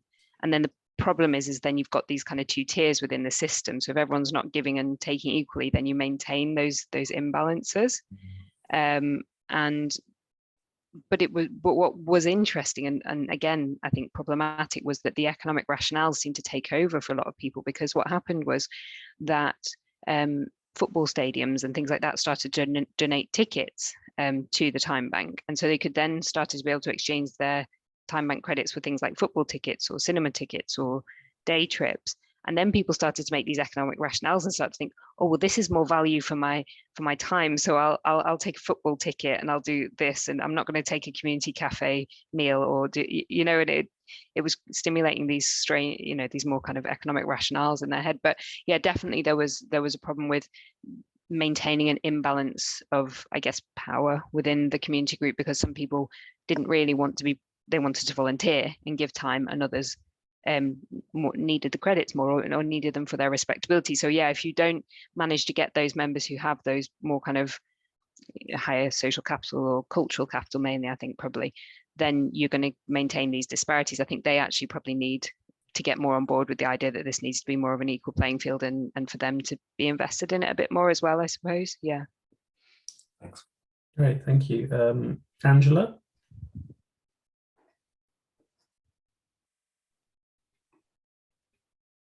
Hi, yeah, thank you so much for that, Juliette. Oh, sorry, I haven't got my... Thank you so much. That was really, really interesting. Great to hear about it. It's just, you kind of offered us a bit of hope at the end, in terms of, you thought that there was a way in which kind of time banks could be working to kind of help realise that kind of feminist potential that you saw in the beginning. But I wondered if you could tell us a little bit more about what that would look like. It seems quite hard to be able to kind of resist that kind of co-option. So what's your thoughts on what they could be doing, and how it could be kind of more radical in that way, I suppose? I mean, yeah, thank you for your question. I do, yeah, I like to be hopeful. I'm a big fan of Utopia's method and that kind of thing, and thinking about how we can move forward. And like I said, I do think this idea of trying to revalue social capital is important, and trying to recognize, you know, obviously, you know, there's been women's political movements like wages for housework and things like that, trying to recognize all of this valuable work in society that goes on. I think the time banks start to get people thinking about that and providing a bit of a mechanism for that. But I think it needs to go along with a push for something like universal basic income, or some kind of, I don't know. I know everybody's not involved for a particular political reason, but I just do think if the people, so what I found was that people running it had more kind of political ideas about what it could be, but felt that they couldn't express those because of drips of funding that were coming through from Big Society Bank and from the National Lottery Fund. And so they were kind of squashing their own personal opinions to kind of meet the needs of National Lottery funding, which were demonstrating that people are work ready and stuff like that, because obviously it fits into that narrative quite easily. So I think it's about trying to free ourselves from those funding systems, and maybe doing it in the time bank. And I don't know if people remember local exchange trading schemes, LET schemes, which were prior to that, they were a little bit more left-wing and radical and a bit more self-sustaining. They still exist, but time banks were just that slightly shinier, more acceptable to social policy idea. And I think in that they lost what could have been valuable about them. And I think really they need to be more about recognizing that there is a huge feminist legacy of alternative economic practices and you know, ways of trying to disrupt this system and fight against the system. And I think it just needs, at least as a starter, more recognition of that, and more recognition of trying to resist certain funding streams, which, you know, is terribly hard, or at least trying to be subversive and have the politics in there whilst taking the funding, you know. Good, thank you. It's really interesting to attach that to ideas like universal basic income, or the 4-day week or going further back, the wages for housework debate. It seems like time banking and that critique sort of sits at the intersection of how we can be less market orientated and community orientated, but we probably need some big shifts to happen rather than trying to do it. And I think the organisation itself could do that, and they don't. They sit very nicely towards being acceptable to policy. I don't know if that's strategic or just how they are. I mean, they themselves could be a bit more radical and a bit more, about changing society for the better in that direction, I think. Well, that leads to a question from Annabelle. Annabelle, I don't know if you wanted to ask this, or I'll ask it for you. Yeah, I'm happy to. I thought that was so interesting, kind of being aware of the time banking model. And considering myself a feminist, I've never thought about the two in those terms. I never thought about the dynamics of what you were speaking about. It was so interesting. I suppose I've got a question about, in the time banking movement or the sector, is there an acceptance that this analysis needs to happen, or that these feminist approaches need to be kind of taken into account when these things are set up or how they're run? Have you had any kind of progress, or what's your kind of understanding of what that looks like? Thank you for your question. Not that I'm aware of. Like I said, I have kept in touch with some of the time banking research, but it's been a little bit of a gap since I was more embedded in it. I'm not aware of a lot of feminist research around time banks, and I'm not aware of them becoming in any way more political. In fact, when the COVID pandemic hit, they were promoted again as a good way to maybe soften some of the blows towards women that they were suffering within society. And again, I just think that's such a dangerous narrative, and just making women do more for less over and over again, and work for their own kind of inclusion in a discriminatory environment. So I don't see that in that. But like I said, there's a multiplicity of loads of other feminist, alternative economic practices that maybe could take something from time banking and use it in that way, or time banking could take from them. But yeah, there needs to be a move, I think. But like I said, I'm not totally up with maybe contemporary things that are happening with it. Thank you for your question. That answered it. Lorna?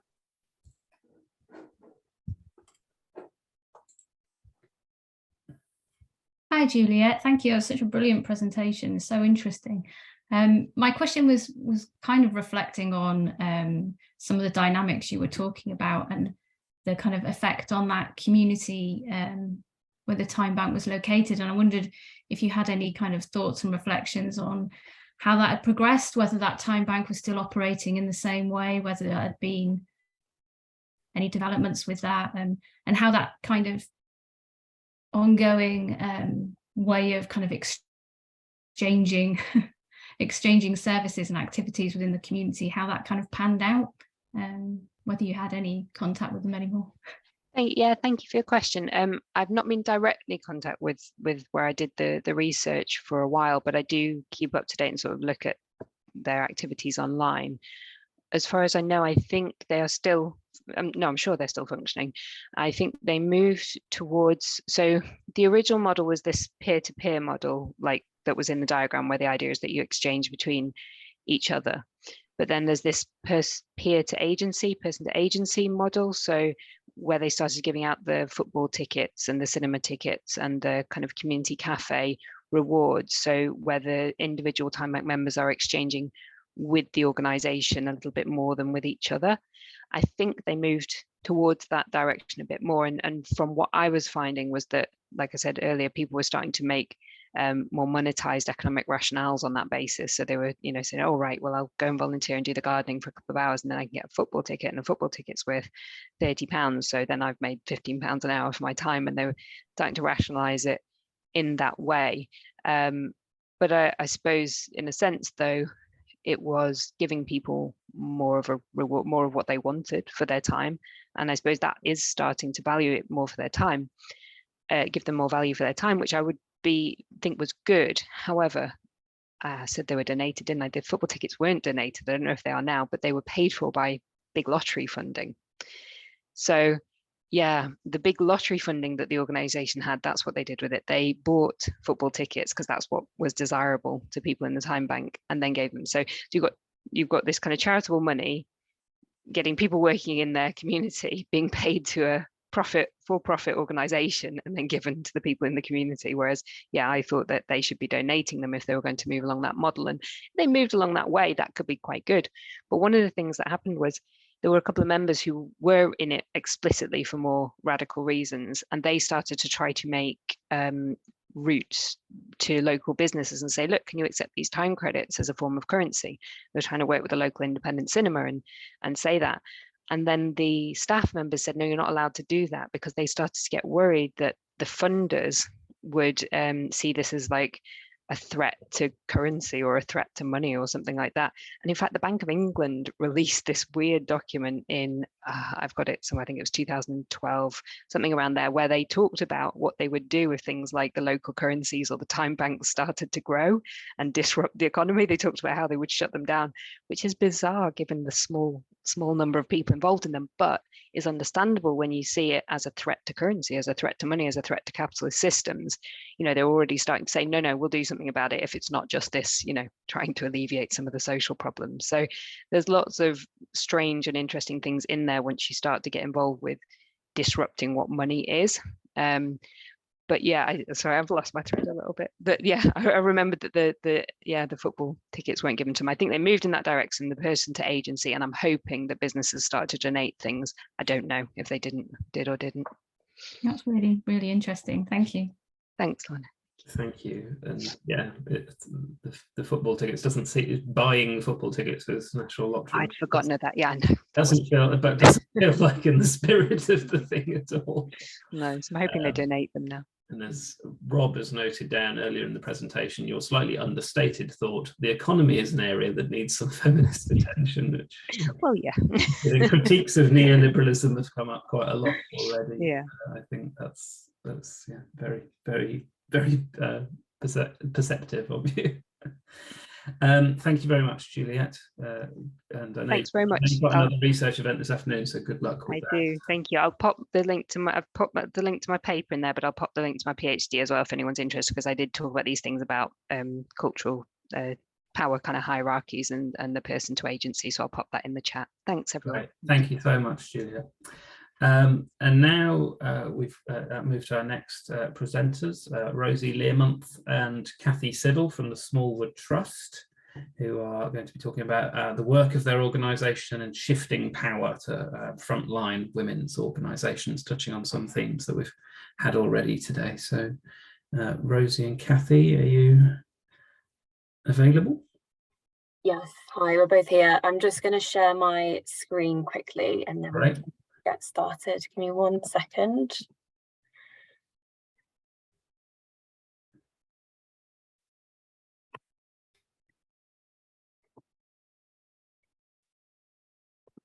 Okay, great. Thank you so much for joining us. We're really, really privileged to be here. My name is Rosie Learmonth and I'm a grants manager at Smallwood Trust, and I'm joined today by my co-worker, Cathy Siddle, who is our monitoring, evaluation and learning coordinator. And today we're going to be talking about how the Smallwood Trust shifts power to frontline women's organisations through the process of grant making. So we'd like to guide our discussion today around 3 points. So the first, devolving power, what we mean by delegating grant-making authority to our partner organisations. The second point, just to highlight the positive impacts the organisations tell us when we work with them and their women beneficiaries in this way. And then the third point around the wider women's sector. But first, I'm just going to just put a bit of context to this. So the Smallwood Trust has been helping women across the UK find a way out of poverty for 135 years. Our programmes provide grant funding and support to enable women to become financially resilient and to ensure economic systems work for them rather than against them. We aim to be a trusted partner working together to achieve economic justice for women. We're interested in devolving power through our grant making because we believe that this, together with a combination of lived, learned and professional experience, will be crucial to us accomplishing our goals. And the last point, yes, our approach does obviously matter for individual women as we enable them to thrive economically and overcome financially stressful events. But with over half of the UK population female, it is also critical for the UK economy. So I'm going to start by talking about devolving power to our community grant partners and a bit more about the grant partnership programme. And so we work with frontline women's organisations to distribute grants to individuals on our behalf, and then this shifts power for decision making to those directly supporting women in poverty. And the community grant partner programme makes up approximately a third of our whole grants budget. And this was about 750k this year to 28 organisations. And we envisage around the same spend in 2023. And the grants dispersed through frontline women's organisations, it not only supports economically vulnerable women to meet their immediate needs, it also helps them to become self-reliant and assert their right to safety and dignity. And we know that community grant partners find the programme to be unlike anything they had delivered before, and it has strengthened the package of services that they're able to offer. And as a community grant partner, women's organisations have their own pot of money provided through Smallwood that belongs entirely to them, and they can use it how they see fit. And if community grant partners, so they become sort of local grant makers in their own right. And the role of Smallwood here is not to dictate how grants are spent, but rather to facilitate and support their confidence to spend and trust their expertise. And ultimately, as mentioned previously, the community grants support women toward a life of dignity and safety that has otherwise been denied through systemic abuse and violence, all of which further installs barriers towards financial resilience and well-being. So how does the programme work? So Smallwood provides a block grant to frontline women's organisations who then disperse these grants to financially vulnerable women they support. So 80% of that funding goes toward these individual grants and the other 20% for administration costs.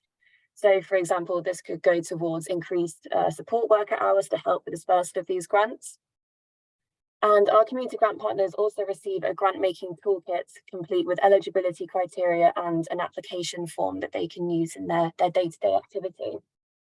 And these are resources for our grant partners to use. We also carry out one-to-one training sessions with our community grant partner staff members at their request. And for many, this programme, it marks the first time that they've given out grants in this way. And we know that this guidance from Smallwood as a specialist women's funder can support their decision making rather than completely dictate it. And each community grant partner is assigned a grants manager, I am one of them, who they can approach if they feel unsure about anything along the way. So now we'll move on to talking about the positive effects, our second point, the positive effect of shifting power to our community grant partners. So earlier this year, we conducted a learning review with our community grant partners to find out what aspects of the programme was working for them and where there could be room for improvement. So I'm now going to share some of the feedback given directly from our partners. And I think this encapsulates how the programme shifts power for grant making decision directly to frontline organisations so that they can better support the women who come through their doors. So the first one, just to say, the purpose of the grants is far-reaching. For example, it could pay for private housing for women who have been subjected to violence and who, with their children, may be homeless or in a refuge because they're trying to escape an abusive partner. These situations are often defined by a sense of powerlessness and chaos. So I'm going to give you an example from the SAMI charity. SAMI stands for Support and Mentoring Enabling Entrepreneurship. It's quite a mouthful. This charity operates on the south coast of England. And I hope this gives you a sense of how they enable some self-reliance. So after fleeing domestic abuse, a mother and son were provided with private accommodation, but furniture was not included. And as well as other things, they had no bed to sleep on. So yes, they were physically safe, but this family was forced to sleep on the floor. The SAMI charity used some of their CGP grant, the Community Grant Partner grant, from Smallwood to pay for a sofa bed for this mother and son. So it gave them some comfort as well as some dignity. and the mother and son slept better at night and began furnishing their property. Our contact from Sammy emailed us about this case and included a quote from the referring social worker, which is as follows. "You have no idea how much your kind gesture has changed the life of mother and son. They can finally sleep off the floor." The email also had a photo of the son enjoying his new sofa bed and a screenshot of the text from the mother that read, "Hey, just wanted to say I have the sofa and I'm very happy with it. Thank you so much for helping."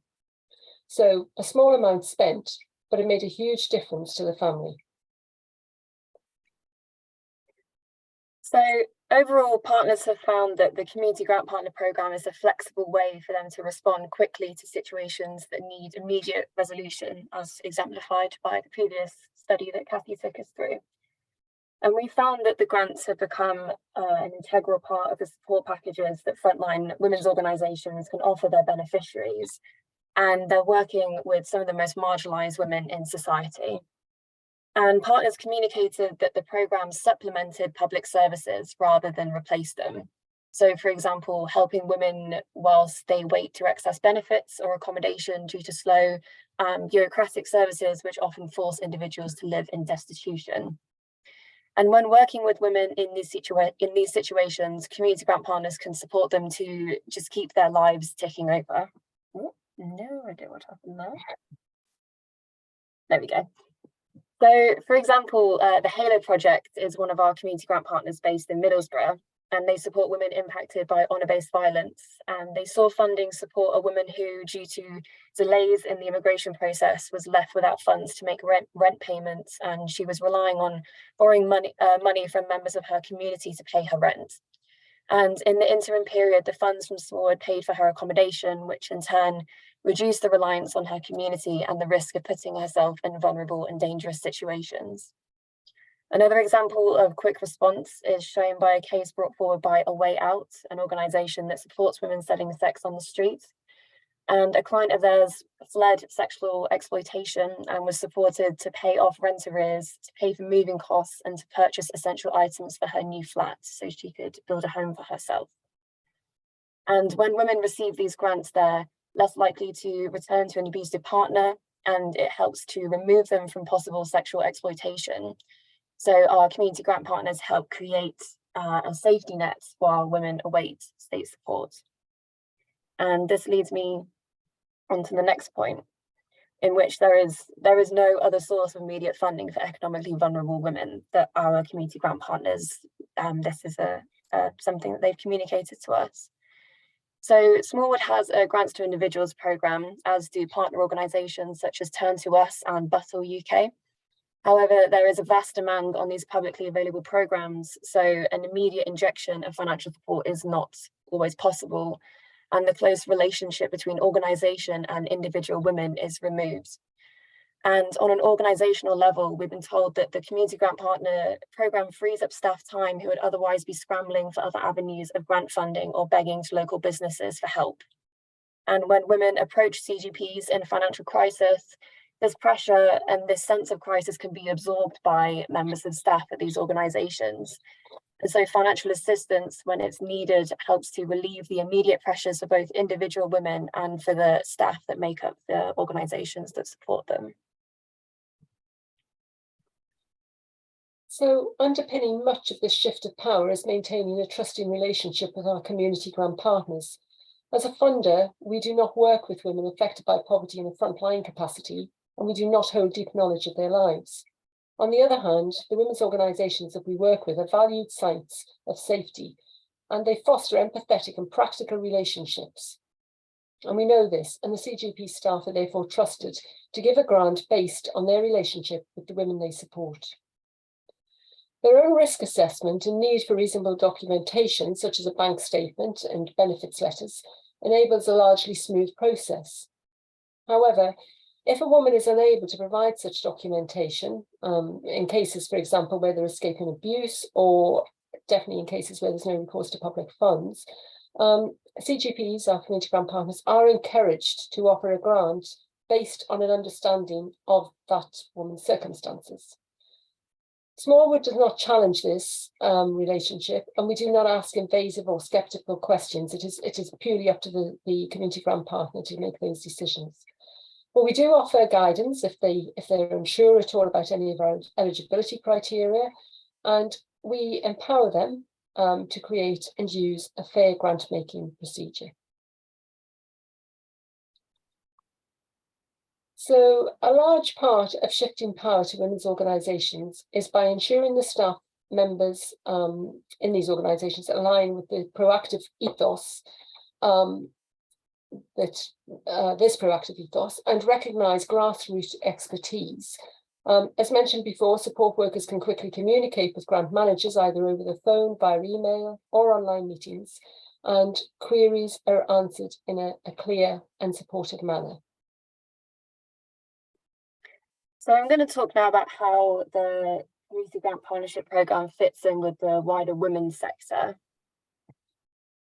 So our community grant partners have told us that they feel they can have a true impact on the wider women's sector. And we have found that the programme has created a strong sense of collective power amongst the frontline women's organisations involved.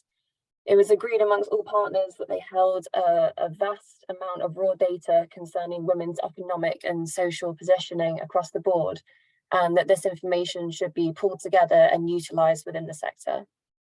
In addition, many are looking to wider systems and policy change in order to see local and national improvements. And we have found that the Community Grant Partner Programme and opportunities to peer network with one another adds momentum and energy to these strategic goals. And there is a shared vision amongst partners of Smallwood as a specialist women's funder that provides a voice for women in poverty. And currently we are co-producing or exploring how to co-produce a reporting system that allows our community grant partners to access this data across the programme and utilise it in their own campaigning work for economic justice and women's rights. And in this sense, the Smallwood Trust and the community grant partners can be a collective voice against systemic issues. So why is it so important that funders shift power to frontline women's organisations? Well, the Women's Resource Centre has calculated that the social value generated by women's services is 5 to 11 times greater than the amount of money invested in them. This represents a fundamental undervaluing of the women's sector and the specialist support that they provide to women across the UK. We also recognise that the circumstances in which the women who are supported by our community grant partners find themselves are not circumstances that suddenly appear. They are a reflection of the political and economic landscape in which violence against women is rife, and the cost of living crisis sees women disproportionately shouldering financial burdens. It is crucial that women's organisations hold the power to create instances of change in the lives of individual women through the provision of both emotional and financial support, and they are empowered to gather collective strength to fight against the systemic issues that underpin gender poverty. We hope that the Community Grant Partnership Programme can be used as a template for funders and professionals in the sector, and we hope that this presentation has showcased the value in shifting power through grant making. Great, so just wanted to again thank you all for listening to us, and our email addresses are on screen if you would like to speak to us further about the programme or just more widely about the work of Smallwood. And you're also welcome to follow us online where we post regular updates of what we're up to. Yeah, really keen to continue this discussion. Thank you so much. Thank you both so much. It's really interesting, and as that saying, I think they're really valuable and important work, and the examples you gave were very important in the mother and son's life, for instance. Before we get to people who've put things in the chat, I wanted to ask, how do issues of immigration and asylum, and in particular the hostile environment, how do you see those playing out in the sort of work that both you and the CGPs do? What sort of stories come back to you about how you navigate that environment, especially for women of colour? Yeah, definitely. It's a good question. So we have many of our CGPs do support women of colour specifically, and they are led by and for organisations. And something that came out in that feedback session was especially when supporting women who have no recourse to public funds or women who are navigating the immigration system. It's like they have to kind of prove their destitution, so they can't give them too much money or buy them something that looks too nice, else it will be used against them in their case.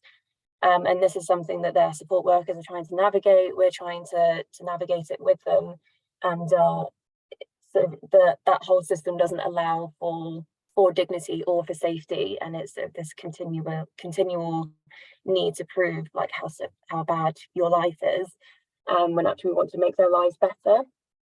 So yeah, that's definitely something that I've seen cropping up over and over again. And also that women with no recourse to public funds, this may be the only source of funding that they can get. We don't discriminate against women with no recourse to public funds. We encourage their involvement within the programme. So yeah, it's a point of exploration that we need to work with our partners to come up with joint solutions for so within this very limiting system. Great, thank you. Can I just add to that? I think it's worth mentioning, as I did earlier in one of the other sessions, that one of the networks that we are funding, which is, it's not the community grant partners, but that their whole focus is on women with no recourse to public funds who have experienced domestic violence. And it's looking at all these sort of issues that Rosie's mentioned and how to really serve those people. So Smallwood's very open to giving out the funds, but it's finding the way to do that to these women. So yeah, and I think that network that network in Birmingham that works with no recourse to public funds, it's about tackling the root causes of that experience, rather the CGPs also sort of look at the sort of symptomatic things that occur, whereas the network is definitely more sort of going a lot deeper than that. Okay, yeah, that makes a lot of sense. Thank you. Rob? Thanks, John. Kathy, Rosie, thank you very much for that presentation. It's really interesting work that you do, and I really like the model that you've described, and you hope that it would be, as you say, like a beacon or a template for other funders to kind of approach as well. It sounds really empowering to work with, grassroots women's organisations that know the terrain, know the territory better. I wondered about some of the power dynamics involved, because you talked about devolving power. So the question I've asked in the chat was a bit about how you selected or how you approached the 28 organisations that became your community grant partners, and what happens if you have any kind of doubts or difficulties about their capacity to do the work that you're encouraging them to do, or about their processes, because obviously you are still in a powerful position as a funder, and I wonder how that works in practice. Yes, so sorry Kathy, do you want to go? Well, I was just going to say that Smallwood's been funding individual women for 135 years. So it was very much sort of, that's been happening. And then the present CEO came in 5 or 6 years ago. I think it was then that he began to sort of look at how we could be more focused in getting those funds out to women, and how, whether we could do it better, whether we could make a bigger difference. And as Rosie mentioned before, sort of some of the work that we do is more focused on the symptoms, but could we be doing something that was more looking at root causes and things? So he's sort of had a much sort of wider overview of the whole system, and felt that we could probably do more by funding some of these organisations, because they could also be giving their other services. It wasn't just a case of giving money to an individual woman who would take the money and go and do whatever she needed to do with that. But having the community grant partners involved meant that they could also be providing additional services. And it started off very small. There was only 3, and it's grown over the years. And my understanding is, I don't know whether Rosie's any clear, is that these organisations were organisations that we funded through, because although we have our own endowment, we do also bid for other funds, and that we had funds where we were actually funding organisations as well. And this is sort of in the last 2 to 3 years. So some of them have come from that, where we've seen organisations who are doing the work. We're very interested in working at grassroots level, getting to those organisations where you don't normally, they don't normally get the funding. So we're really interested in sort of getting right down to that level. Yeah, I don't know whether you want to add anything, Rosie, to that. Yeah, so this community grant partner program started in 2018. Kathy and I have been working at Smallwood for just over 2 years, I believe. So it's dates way before we joined. But the way that sort of my experience of identifying them is, you know, have they done this type of work before? If we already fund them, they're already dedicated to financial resilience, and sort of especially from a gender lens. And how do we feel as though this community grant partner program may strengthen the services or align with the services they already offer? And then we provide them with the application form to talk about how that track record could be strengthened by that. And if we feel like they're struggling, or if we sort of are questioning their capacity, the way in which we know that is we can track how much they're spending, and they can track how much they're spending too. So if during a certain quarter we see they haven't spent much money, we can just give them a call and just sort of see, you know, what's going on. It might be that they've lost members of staff. It might be, you know, we know that the women's sector is, as we mentioned in the presentation, severely underfunded. It could be in all manner of things going on, and we don't assume that it's because they're not trying or because they're not working with women who need help. It might be just, you know, a bunch of other stuff on the periphery of that. And just being patient with them too. So, you know, just saying if they haven't spent that much during this period of time, then that's okay. And, you know, we'll just sort of coming to a joint conclusion, like, well, maybe we'll just sort of hold back your next grant until you feel ready to support it, so you don't feel so overwhelmed, or just giving it to them if they feel like they want to take it, if it leads into their plans for the rest of the year. Yeah, and a part of the identification process is also seeing, you know, do we feel like these organisations have the capacity to deliver within this programme? And so far they all have. There's been teething problems, which is normal, it's okay. And we're sort of open to helping fix that. But yeah, again, it's sort of relinquishing that power, or trying to finding the ways we can do that, but also performing our own due diligence at the same time. I think it's also worth just adding on that Smallwood generally has signed up to the IVAR commitments. I don't know if people understand. So the Institute for Voluntary Action Research had 8 commitments that they asked funders to sign up to be an open and trusting funder. And I mean, things like within that are things around, you know, acting with urgency, taking risks, and being flexible. And as Rosie said, you know, we're not asking for reports to be on time. If they can't do it, there's probably a reason why. And yeah, so I think that that's something as well, that we are very open, but we're very flexible to sort of make it work as best as it can. Because at the end of the day, we know that if they can take our funds and distribute, then they're going to, you know, it's going to be getting to the people that we want this money to get to. So yeah. And I think, just to add one more thing onto that, I think an approach that underpins the program is not punishing them for not spending, which I think is quite a common experience. Or, you know, organizations feel they can't tell funders if they're struggling, but actually if we feel like our community grant partners have been quite open and forthcoming if they are struggling, and then we can just have a conversation about it, rather than they feel scared that their money is going to get taken away. It's not at all. We just want to know what's going on for them. Great, thank you. Thank you, Rob. Lorna? Hi, apologies, I wrote it in the chat with lots of typos. My question was, well, firstly, thank you for such a fascinating presentation. I'm interested in kind of how widely known your approach is with other funders, how much interest it's sort of generated from others about adopting this, or even just kind of interest in how it works and whether it's possible for more funders to go down this route. Yeah, thanks. I think us talking about it here definitely represents some interest in that programme and the approach that we're taking. We won an award for it earlier this year at the Charity Awards. But I think overall, to my understanding, I think Smallwood just generally isn't that well known as well, in comparison to big sort of other specialist funders like Rosa, for example, in the UK. I think we have been quite under the radar, and part of the work that we want to do now is to sort of be a bit more out there and talk a bit more about what we're doing and celebrate it more, and also embrace the challenges within that too. So we're really open if any other funders are looking to adopt a similar programme. We're definitely here, and we're here and ready to talk about it and see how we can help you. That's great, thank you. Thank you.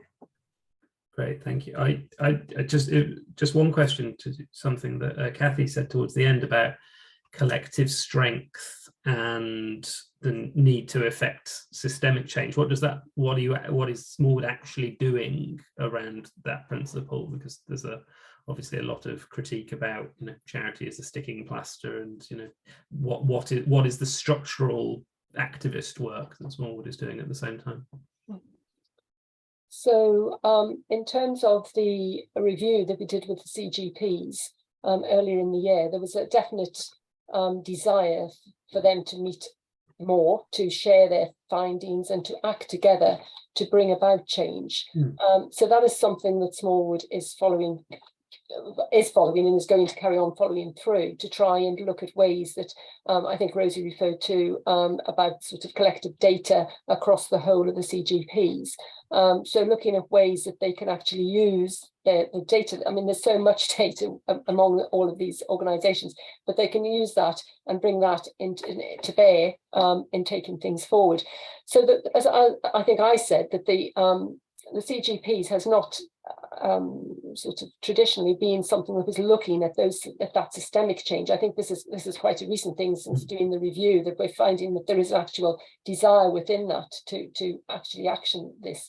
But Smallwood generally is looking to bring about systems change, and I mentioned before about the networks now that we have, and they are very much focused on place-based systemic change. So not just about sort of the services working better, which we talked about in the recourse to public funds in Birmingham, the support network, but also that they bring to bear their learning and their experience on the systems that are actually keeping these women in poverty. So yes, that is work. It's new to us. I mean, we haven't worked in this way, and it's so, you know, it's quite new, but yeah, that is something, the way we're moving forward. Yeah, and I can speak to that a little bit more as well. So we have the Birmingham No Recourse Public Funds Women's Support Network, and then we have Women of Wythenshawe based in Manchester, which are using a sort of bottom-up co-production method to assess what the barriers to economic equity are in that area. We have the Coventry Women's Partnership, which Kathy mentioned previously, that we've recently refunded for another 3 years. And then we're also doing in partnership with Bassel and Turn to Us, place-based work in Middlesbrough with community groups, women's community groups, to see to co-produce a grant-making program there as well. So yeah, we're sort of at the beginning of this quite exploratory journey of systems change, because yeah, I think the image of, you know, putting a plaster over this like gaping hole in the system, we know we've been doing that for a long time, and there is, you know, that does have an effect, and as you can see, like, women's lives are being supported through that, but there is also cause for looking at what is actually causing gendered poverty in the UK. And can I just add as well? I mean, I said that the the grants to individuals program has been going for 135 years, but even with that now, we're looking more to changing. So next year there will be further changes in the way that is delivered, and actually more through community grant partners, because we just believe it's really vital that they have these extra services. It's not just about giving that sticky plaster, giving out the grant, but they can actually use the other services as well. Thank you very much. Really fascinating work, and something definitely to keep track of as that part of the work becomes more established. Thank you everyone for your efforts this morning. It's really interesting. I'm sure people like me have loads of notes that they've put together. We're going to break for lunch now, and we start again at 1:15, so 1:15 of the session on girls and young women's volunteering. The room will stay open. So if people do want to chat, and either in the chat box or face to face with your cameras open with your sandwich on your lap, then please do so. But if not, we'll see you at 1:15. Okay, welcome back everybody. I've clicked record again. Thank you for a really interesting morning. I hope you had a nice lunch break. I'm really excited by this first panel on girls and young women's volunteering. The first paper that we've got is a double act, two people who've recently completed their PhDs looking at girls' volunteering activities and social action, and we're going to work together. Emma Taylor-Collins from Social Care Wales and Emily Lau from the University of Kent, talking about how schools shape experiences of working class girls volunteering. So I don't know who's in charge here, so. Nor do we, John. I'm going to share my slides, and Emily's going to start. Yeah, and then I'll start.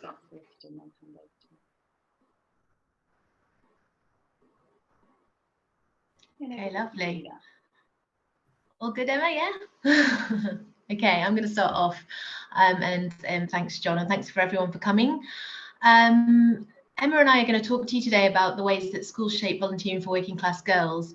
And I just think it's important to give a little bit of context, because I was lucky, I think Emma would say she was lucky that coincidentally, it was not by arrangement or it wasn't by plan. Emma and I discovered about sort of 4 years ago that we were actually doing PhDs in a very similar area. And it didn't start off that way. I was very much interested in class when I first heard Emma talk about Hope Labour, that she's going to talk a little bit more about when, as we're going through our PhD studies.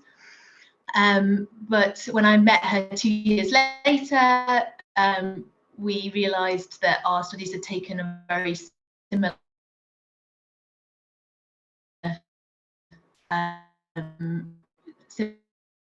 areas, similar themes, and some of the ways that we were looking at the way girls were experiencing volunteering.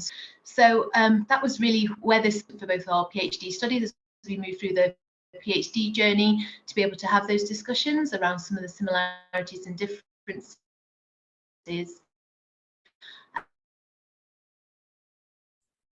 I'm afraid it's breaking up quite a lot for me, Emily. Is it for other people? Yeah, and for me. And to present that to you today. So what we're both, the kind of key way we're going to do this is almost just to share the stories slide by slide. Can you not hear me? Do you want to mute turn your video off maybe, Emily, because it's very skippy. Oh, sorry. Okay, let me try again. Yeah. Sorry. Yeah, let me just do that. I don't know if the internet's a bit thin.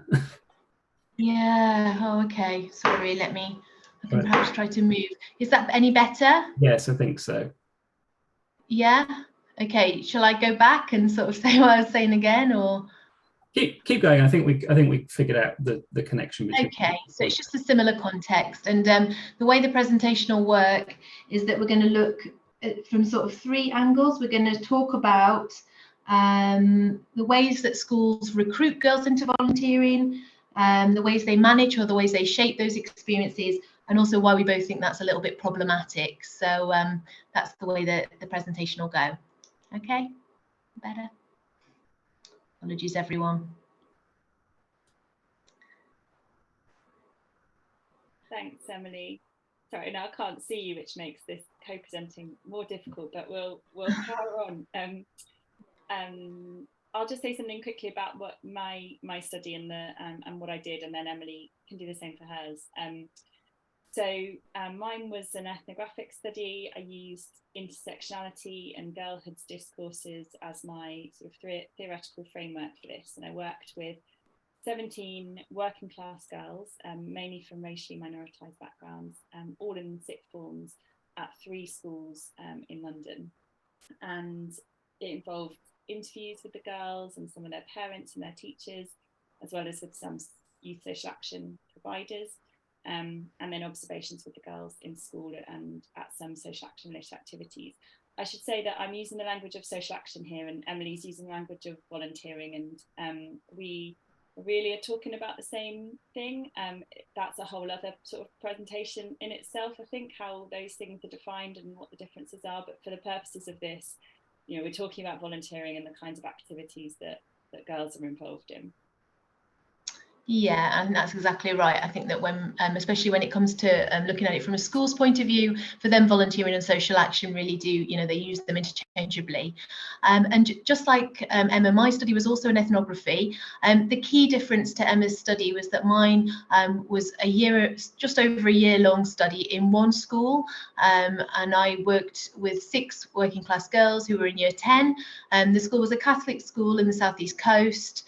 In an area, you know, where there's kind of different context there. There's the 11 plus or the Kent test, which kind of determines whether which schools that young people go to, and has quite a it kind of characterizes the way that some of the girls looked at and saw themselves in my study as well. I was really just looking at the Duke of Edinburgh. They were going through the Duke of Edinburgh Award and their Bronze Award, and the volunteering, you know, they were taking part in the volunteering component, but also they were all school prefects. And I actually realised as I was doing my ethnography in my study that this was a really important part of how the school sort of recruited them into volunteering and into school duties. And that really featured quite heavily in my study. So another key difference, I guess, is that I actually volunteered alongside the girls. We spent some time in a local care home between February 2018 and the summer that year. Okay. I'm going to say something about the policy context, which informed both our studies, because the fieldwork was carried out at such a similar time, and certainly the kind of planning and design of the studies. So we all know that youth volunteering, social action has been promoted in various forms, guises for decades. This language of social action has come more recently, so sort of 2011 onwards with the coalition and then Conservative governments. And the focus has very much been on increasing access for young people from disadvantaged backgrounds. So you know, NCS as a youth programme that was introduced under David Cameron was all about kind of social mixing, getting hard to reach groups, with a particular focus for them on those from working class backgrounds. The I Will campaign, which was a collective impact campaign aiming to increase participation in social action, ran from 2014 to 2020.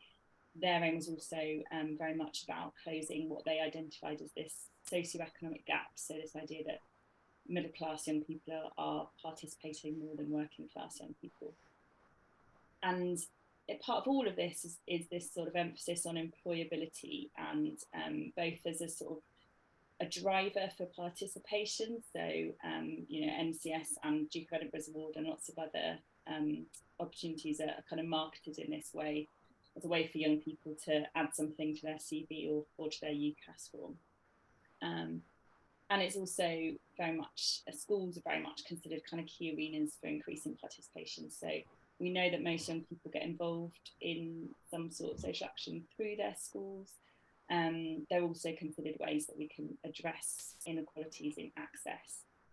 And I think informing all of this is a point, and particularly relevant, I think, to Emily's study, but this idea that schools are kind of places where sort of empowerment, girls' empowerment, anti-racism can be challenged, but actually we find that often these contexts are kind of reproducing socially gendered roles, and actually schools can be quite difficult places, for example, to advocate for feminism. Do you want to add anything to that one, Emily? You know, you sum that up brilliantly, but I just think that there is something really important, I think, around the role of schools, because I think that very often those things happen simultaneously. So it can be a really sort of a really strange paradox that while they might have anti-racism, they might have youth voice, they might have you know, societies where people are really thinking about empowering girls. At the same time, some of the more everyday, sort of the kind of everyday structures and relationships within the school, both with teachers but also with peers, could be reproducing those inequalities. And I think very often that's the part that we aren't aware of, that we haven't sort of put a spotlight on. So it's important to look at that. Absolutely. And I guess it's also worth us adding, you know, that you've probably heard this in the way that we've already kind of talked about it, but we think there are lots of problems with the ways that volunteering has been kind of promoted and encouraged. And you know, one of these is the sort of deficit model idea, the idea that young people aren't doing enough and therefore we need to get them to do more. There's kind of language around young people playing their part or not in society, and we think that young people are participating and actually they're involved in loads. It's just often stuff that's not counted or valued particularly highly. And then the kind of employability point, I think, you know, it misses out any other sort of motives or reasons why young people might participate, but it also can kind of squeeze out time and space for activity that's not necessarily going to go on a UCAS form. And there's also just limited evidence that volunteering actually leads to employment, which is a pretty big one, but is often kind of missed out of that sort of language around what participation can lead to. And that also sort of ignores any of those sorts of structural barriers to employment that, you know, both the girls in my study and in Emily's study, you know, we know that they're likely to face once they leave school. Yeah. Okay. So if I'll go first this time, sort of talking around some of the key things. One of the early things that came out to me in my study was actually, how do young people get, how do they sign up? How do they opt into volunteering in the first place? Because it's not something that is compulsory usually, although I really toy with the idea of voluntolding in my study, which is the idea that you might not be it might not be 100% compulsory, but actually there are some really strong ways that, particularly for young people and particularly in school perhaps, they might be almost told to volunteer rather than choosing to do that as one of their activities. And this was definitely something that happened in my study, and I think it's important to say that the reason that my study became about gender and became about girls was because the most immediate thing that happened to me at the beginning of my ethnography was the boys immediately opted out. So a huge group in the first assembly opted out of the Duke of Edinburgh, and that was girls and boys, but predominantly a lot of the boys. And then what followed in the next few weeks was, as the school tried to recruit people to the Duke of Edinburgh Award, it definitely seemed that the girls had less option to opt out. And one of the key themes for me in this was the relationships the girls had with their teachers, and the way that a lot of pressure and a lot of the kind of ways that they were convinced that they should do this was around, first of all, this notion of duty. Part of their school duties, their duties to the school, their duties to their community, but also their kind of responsibility to the teachers. And the quote that I've included there in mine is around sort of care and not letting people down.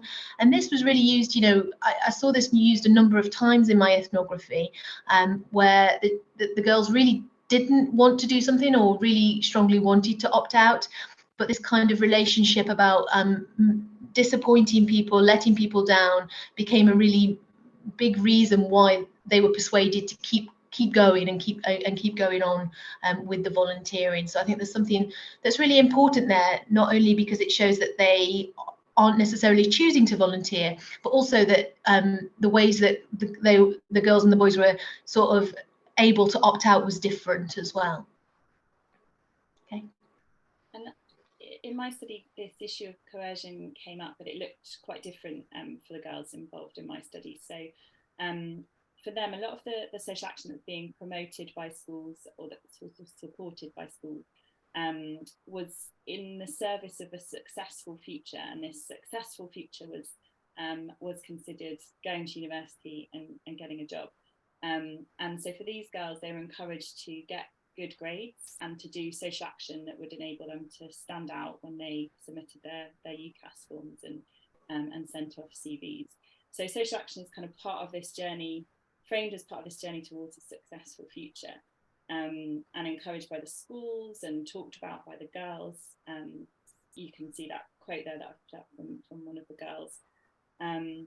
There was a teacher talked about how the students are brainwashed from year 7 to have something good to put on their CVs, and there was also kind of language around sort of filling up or collecting activities that you could then put on your UCAS form. And this, Claire Holdsworth talks about this cult of experience, this idea that it's about the kind of what you can say you've done rather than what you're actually doing or what you might kind of get out of that in the moment. And all of this is sort of framed as optional, but actually it's not, because certainly for the girls in my study, their futures are very much considered their responsibility. So it's on them to work hard and to do what they need to do in order to get themselves into university, sort of disregarding any of those sort of structural barriers to any future success.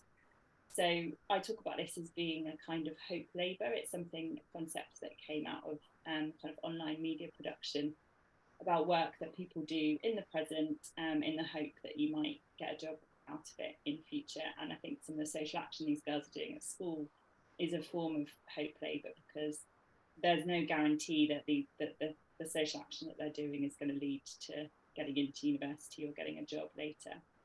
And actually this is quite problematic, because it creates quite a lot of anxiety and pressure on these girls. Certainly for mine, they talked about the difficulty of kind of fitting in time to do their homework with time to do all this social action, this optional social action on the side. And all of that was also done in the context of having a lot of care work responsibilities and sort of domestic help responsibilities at home. And it also makes it quite difficult for girls to say no when they're invited or asked to participate. Okay. So I think that for me, hope labour, even though the girls did sometimes talk about the connection between volunteering and their CV, it wasn't so strong a theme, but I think that, you know, that came down a lot to the kind of the school and the kind of girls that I was working with, and they definitely they'd already decided when they thought about when they talked about their identity that they were caring, not kind. That's a really famous, you know, I've got that kind of quote running through my PhD, and they said it in a number of different ways, and I think that says something about the selective system and the fact that they were at a school that was sort of opposite the girls' grammar school. So what kind of was stronger when I looked at what the volunteering looked like, and I sort of saw the choices that were offered to the girls and the way that they were then kind of you know, the kind of things that they did. There was a really gendered within the choices, it was gendered. So very often the boys were given sort of leadership roles, so they often were ambassadors for the school, and the girls did a lot of kind of reading with the younger students, the care home, which is what the girls did that I was working with, and different things. And there was a really big discussion within my study around getting incentivized to participate, and the girls really saying that they didn't get incentivized, that for them it was all about their relationship with the teacher, who was you know, always encouraging them that he really needed them, that they were really important, that you know, the role that they did was really important. So there's a quote in there about kind of making that comparison about how the boys needed to be incentivized to do the volunteering, but the girls didn't. And I think for me there was a real sense as well about what that kind of reproduces, that the kind of domestic roles that the girls were doing, but also that they were expected to do these things, whereas it was important to perhaps reward or encourage. There was already only 2 or 3 boys doing these things, where there was sort of 15 or 16 girls. So already there was a higher number of girls. So it definitely felt like within the prefect group, the boys were kind of needing to be rewarded, you know, there was a sense that they were rewarded, whereas the girls were not. And I think that kind of is really important when we think about some of the things that girls are doing that aren't perhaps classed as formal volunteering, but are voluntary acts of help, both at school and at home. And I think that leads into some of the later findings that Emma and I both found around how much informal volunteering the girls were doing within their homes and communities, in terms of babysitting and helping out neighbours and different things like that as well. So yeah, that's kind of definitely some gendered dimensions there to the volunteering at the school that I was at. To say we've gone a little bit over time, so I was wondering if Emma, you wanted to make this the final contribution. I'm going to skip ahead and just quickly just go through what we think it kind of tells us about schools and volunteering, and a couple of points on what we think is next. So I think what our work shows is that actually there's a lot of space at schools to do social action volunteering. That space has not been used in the schools that we worked with to kind of challenge inequalities or to to kind of challenge things that the girls really cared about. So for girls at my school, kind of anti-racism, feminism, that sort of stuff. Just there isn't space at school to do that. Emily's already talked about that, kind of much of what the girls are doing to help others is invisible or undervalues, and we think it should be recognised. And we've got some questions we think we should be asking about kind of volunteering and inequality in schools. So I think first of all, it's got to go beyond access. So then there are inequalities in who's able to access opportunities. Actually, those inequalities, they also manifest in the experiences and the outcomes of participation, and we should be thinking about those things too. I think it's about what space is being created for participation and what types of activity are on offer, and to Emily's points, who's being offered them and what are the incentives or rewards for doing so. And then I think I'll hand over to Emily just for a final point on where we think this is going next.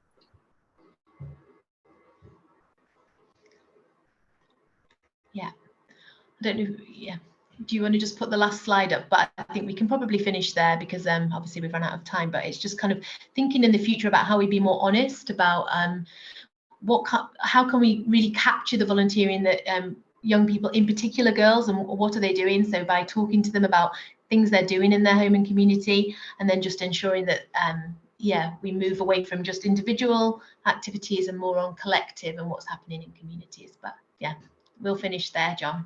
We'll be happy to know. Thank you both very much.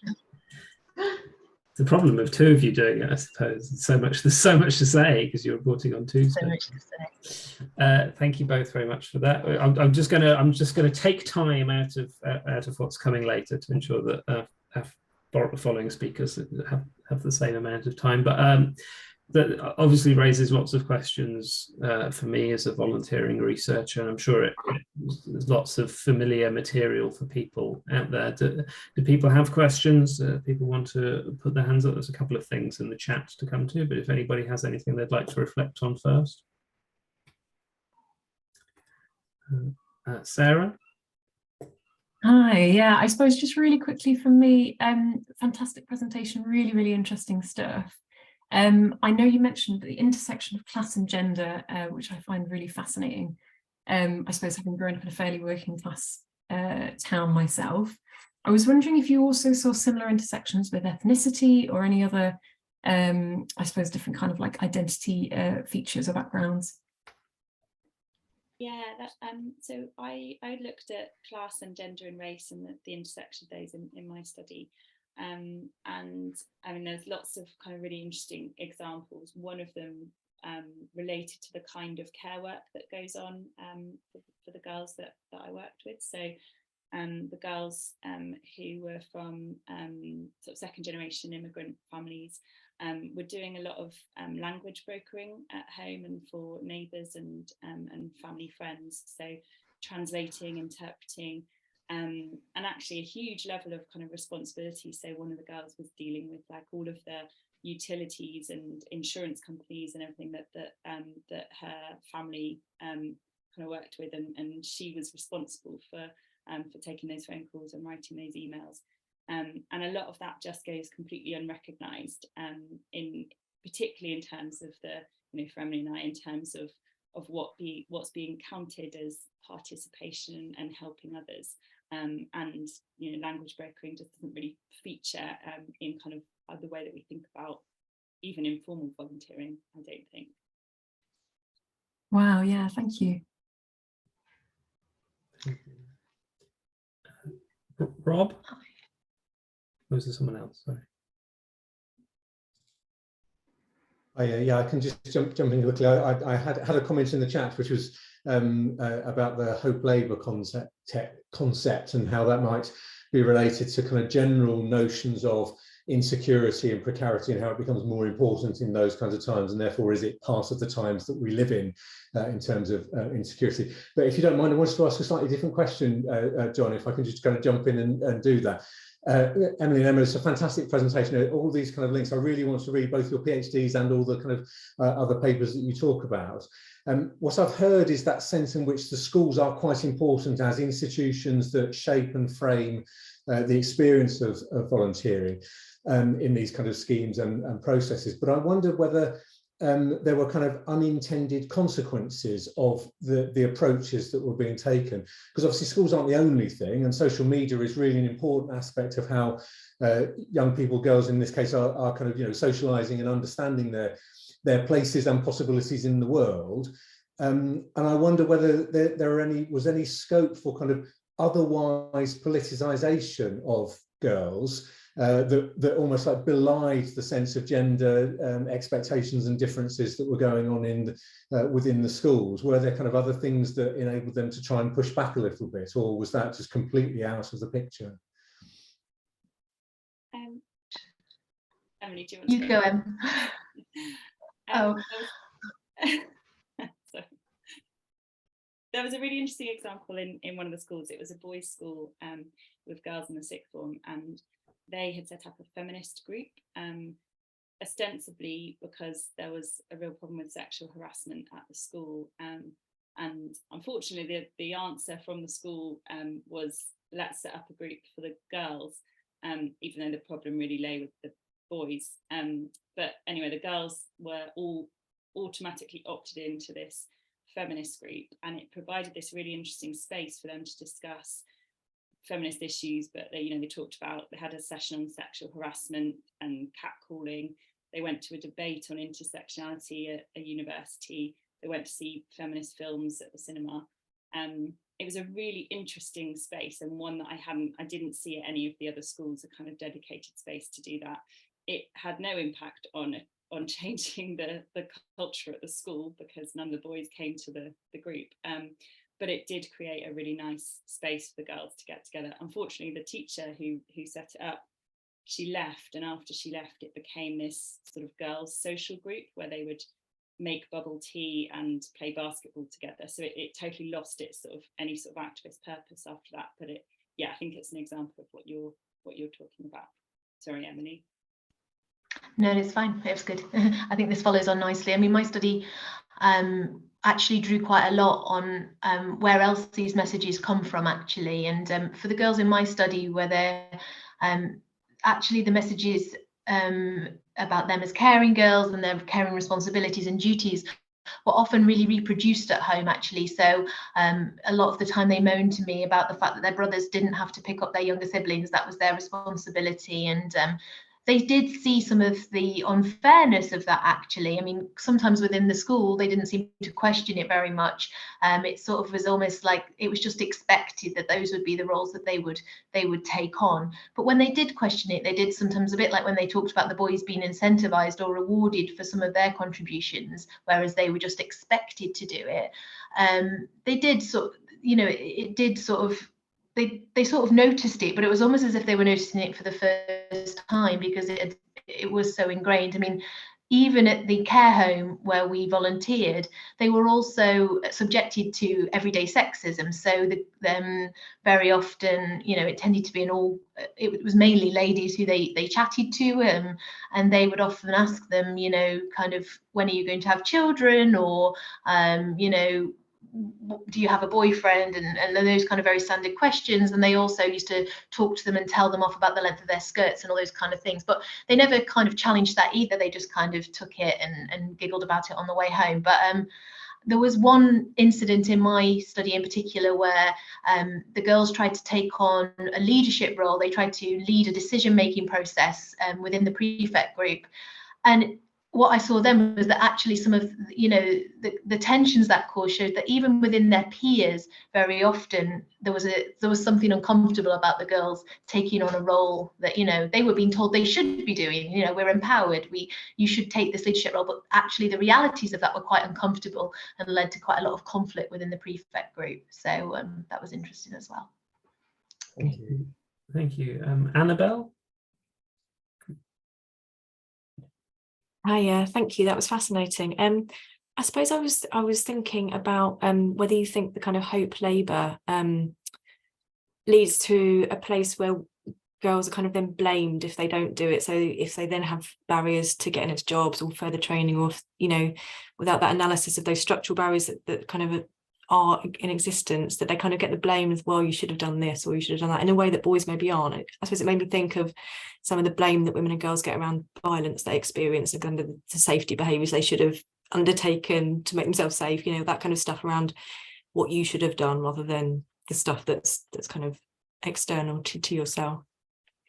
Yeah, I think that's right. And so in my study, I didn't compare the experiences of boys and girls, so it's difficult to say sort of how that manifests for boys, but certainly the girls felt that, yeah, it would be their fault if they didn't achieve the sort of success that they wanted to achieve, or that their teachers and parents hoped they would. And I overheard a conversation with some girls in the corridor at one point talking about sort of destination of year 13 leavers and which universities they'd gone to and what they were studying. And they were sort of going through this list and saying, oh, well, he was supposed to go and do law at this Russell Group University, and look, now he's ended up doing this course at some other university instead. And you know what, he was always late, and he should have put more time in.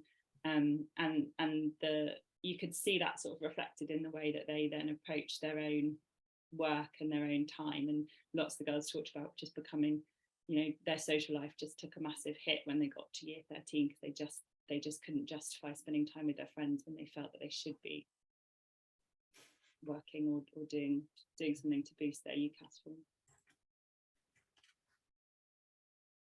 Thank you. That links very much to something that Juliette was talking about earlier, about women having to sort of achieve respectability, feeling that they have to jump through certain hoops and having to adhere to some ideal personage that is just, and rather than maybe the volunteering or voluntary sector element shouldn't be trying to offer them a route to do that. It should be pushing back on the fact that they feel that they have to do that. Again, if we come back to that structural versus individual issue and how we bridge that gap. I can see that there's some more questions in the chat, and Emily and Emma, I know you've already started responding to some of them. I hope you can respond to some more, but thank you both so much. It's really interesting. I've put links earlier in the chat also to things that Emma's written about the working class girls and Hope Labour, and Emily's written about girls who learn to serve from her ethnography. So click on those links and you should be able to access them. But thank you both very much. Clap emojis appearing all over the screen. And now I'm going to move to our next presentation from the team from Girlguiding UK. We have Leah, we have Sarah, and I think Vic is in the audience as well. And they're going to be talking about girl voice and leadership through crisis and change. And this is where we see if the technology works. Thank you so much. Do you give me just 2 seconds? Absolutely. Let me know if you can see that all right. Yep, that's good. Perfect. Great, thank you. So hi everyone, thank you for having us here today. It's been really great to hear everyone's presentations so far. I hope you've enjoyed it too. I'm Leah, I'm the External Affairs lead at Girlguiding, and I'm with my colleague Sarah, Senior Insights and Impact Data Analyst. And yeah, we're going to talk to you about girl voice and girl leadership through what's been quite a few years of crisis and change, really. So just a bit of an overview as to what Girlguiding is. We're the leading charity for girls and young women across the UK. We have nearly 370,000 members and 24,000 groups that meet weekly. So you might know Rainbows, Brownies, Guides and Rangers, and you might have been part of those groups yourself when you were younger. We have over 80,000 volunteers running those groups and a youth membership of 290,000. So that's really great. We give girls a chance to really have a safe space where they can be themselves, they can build friendships and have fun, but also build skills, build their confidence, and help them to make a positive difference in their communities. But we know that the challenges faced by girls and young women are significant and they are growing. So in today's presentation, we will take you through sort of 2 pieces of research. I'll take you through kind of the context of what girls' lives are like today, and then Sarah will take you through what Girlguiding and the voluntary sector at large can respond to that. So the first piece of research is the Girls' Attitudes Survey. So we've been running this survey since 2009. It's our annual flagship piece of research into the lives of young women across the UK. And for the past 14 years, this research has really given girls a platform to speak out about the issues that matter to them and how they feel about their lives. We released our latest report just a couple of weeks ago, actually. We surveyed over 3,000 girls and young women, and that's not just with our membership. This is a representative sample across the UK of girls aged 7 to 21. And because of that representative sample, we've been able to break down by ethnicity, disability, sexual orientation, and areas of deprivation too. And for the first time this year, we've been able to see differences across Northern Ireland, England, Wales, and Scotland, and also been able to see differences on a regional basis within England as well, so North, Midlands, and the South. So what are the issues that have been impacting girls and young women today? The report shows sexism, safety, and well-being are the key themes. So I'll take you through each of them now. So for the first theme, sexism, girls and young women are experiencing this across all areas of their lives, and that's from online, in public, and in education. In 2018, almost 7 in 10 aged 11 to 21 had seen or experienced sexism online, and that figure now stands at 80%, so it's quite a big increase. 73% have said they had seen sexism in the media, and this gets higher as girls get older, so they report that more. 57% aged 11 to 16 had seen or experienced sexism in public places, so on the street, in parks, and in public transport. And as they get older, they experience this more too. So 78% aged 17 to 21 had said this. Girls who identify as LGBTQ+ were also more likely to agree that they experience sexism in public places too. When it comes to school, college, university, and work, 66% aged 11 to 21 say they've seen or experienced sexism, and that figure has also increased from 2018. It used to be 58%. In terms of gender stereotypes, 1 in 5 say that gender stereotypes hold them back at school. And this is higher for girls in the north of England than it is in the Midlands and in the London and the South. And other areas where they experience sexism include politics, education, and sport. The second key theme that the research kind of brings out is safety.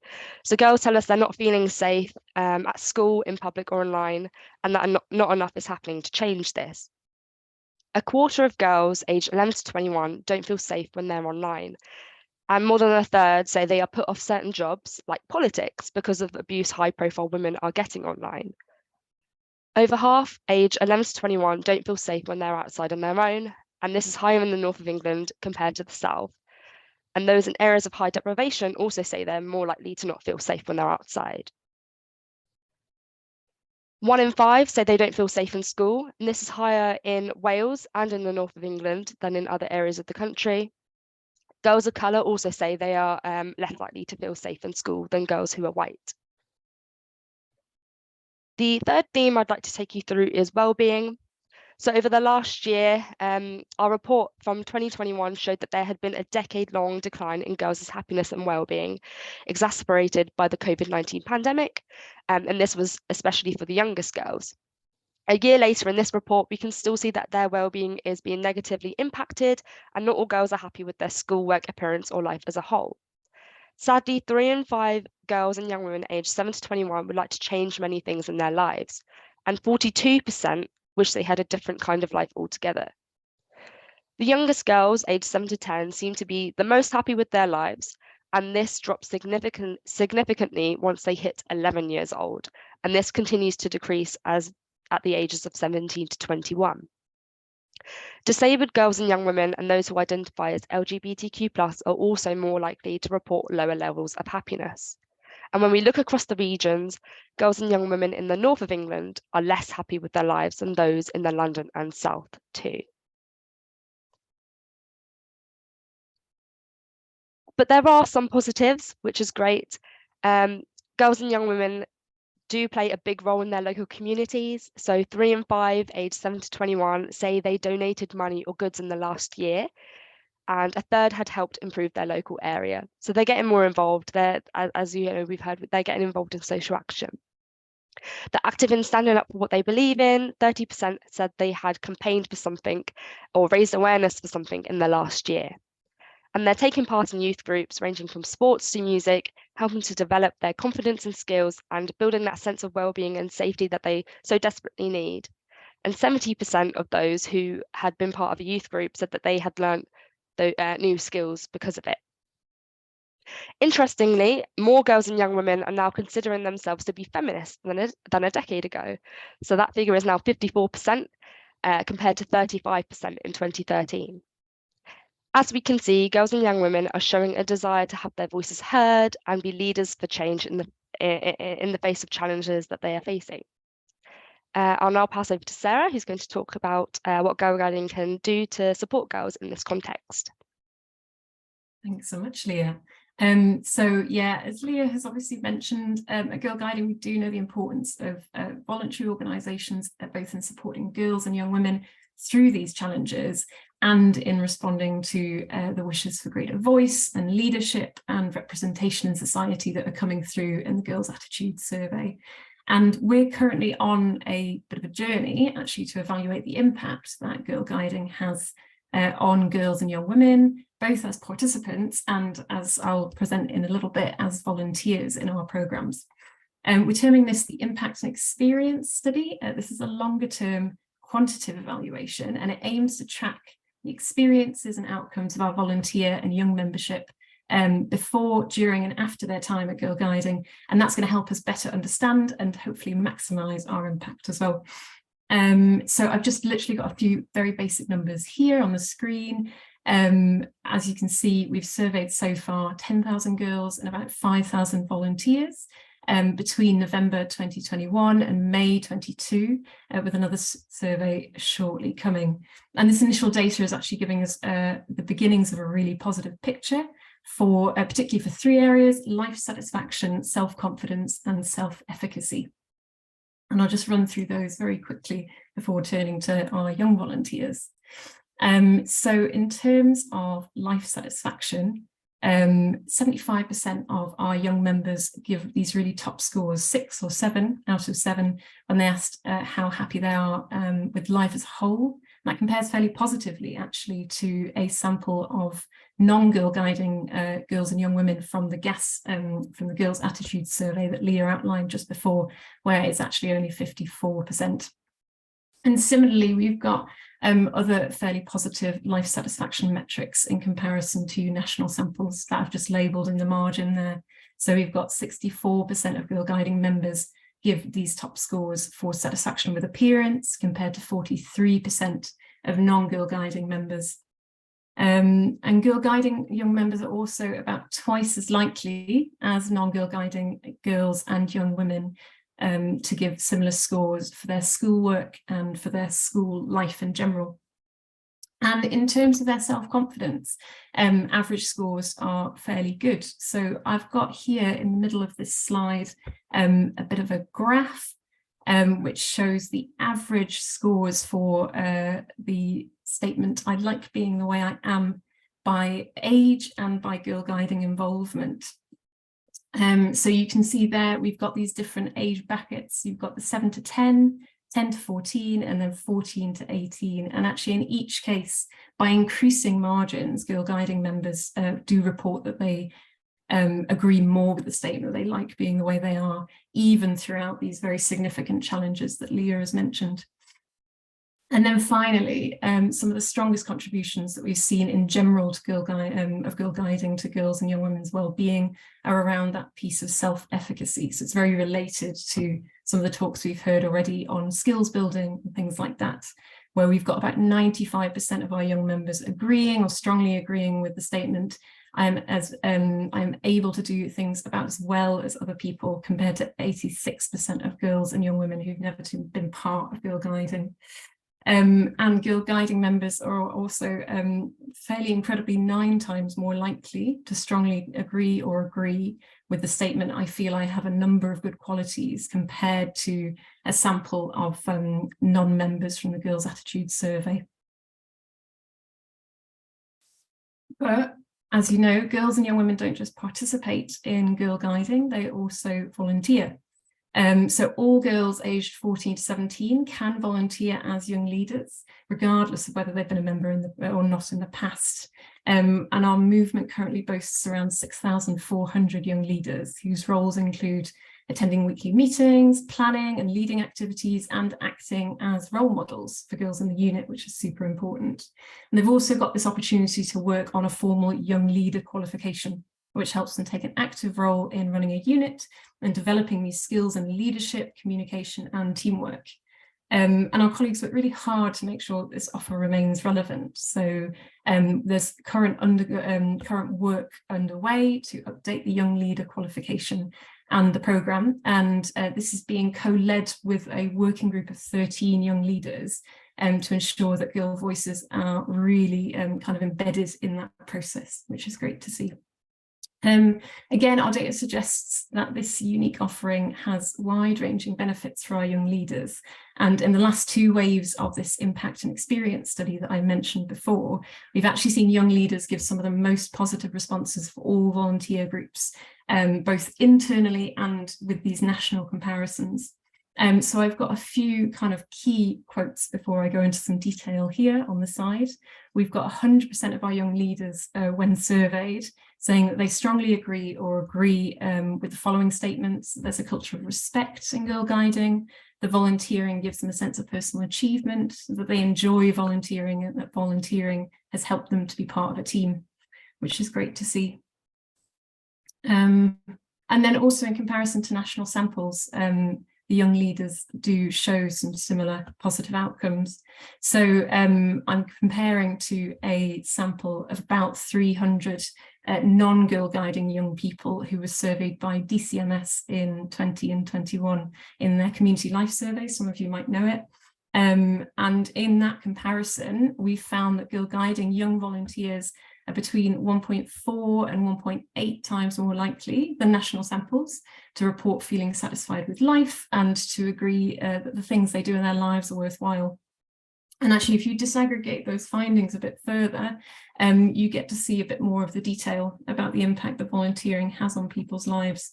So again, here we've got the our young leaders in the turquoise colour.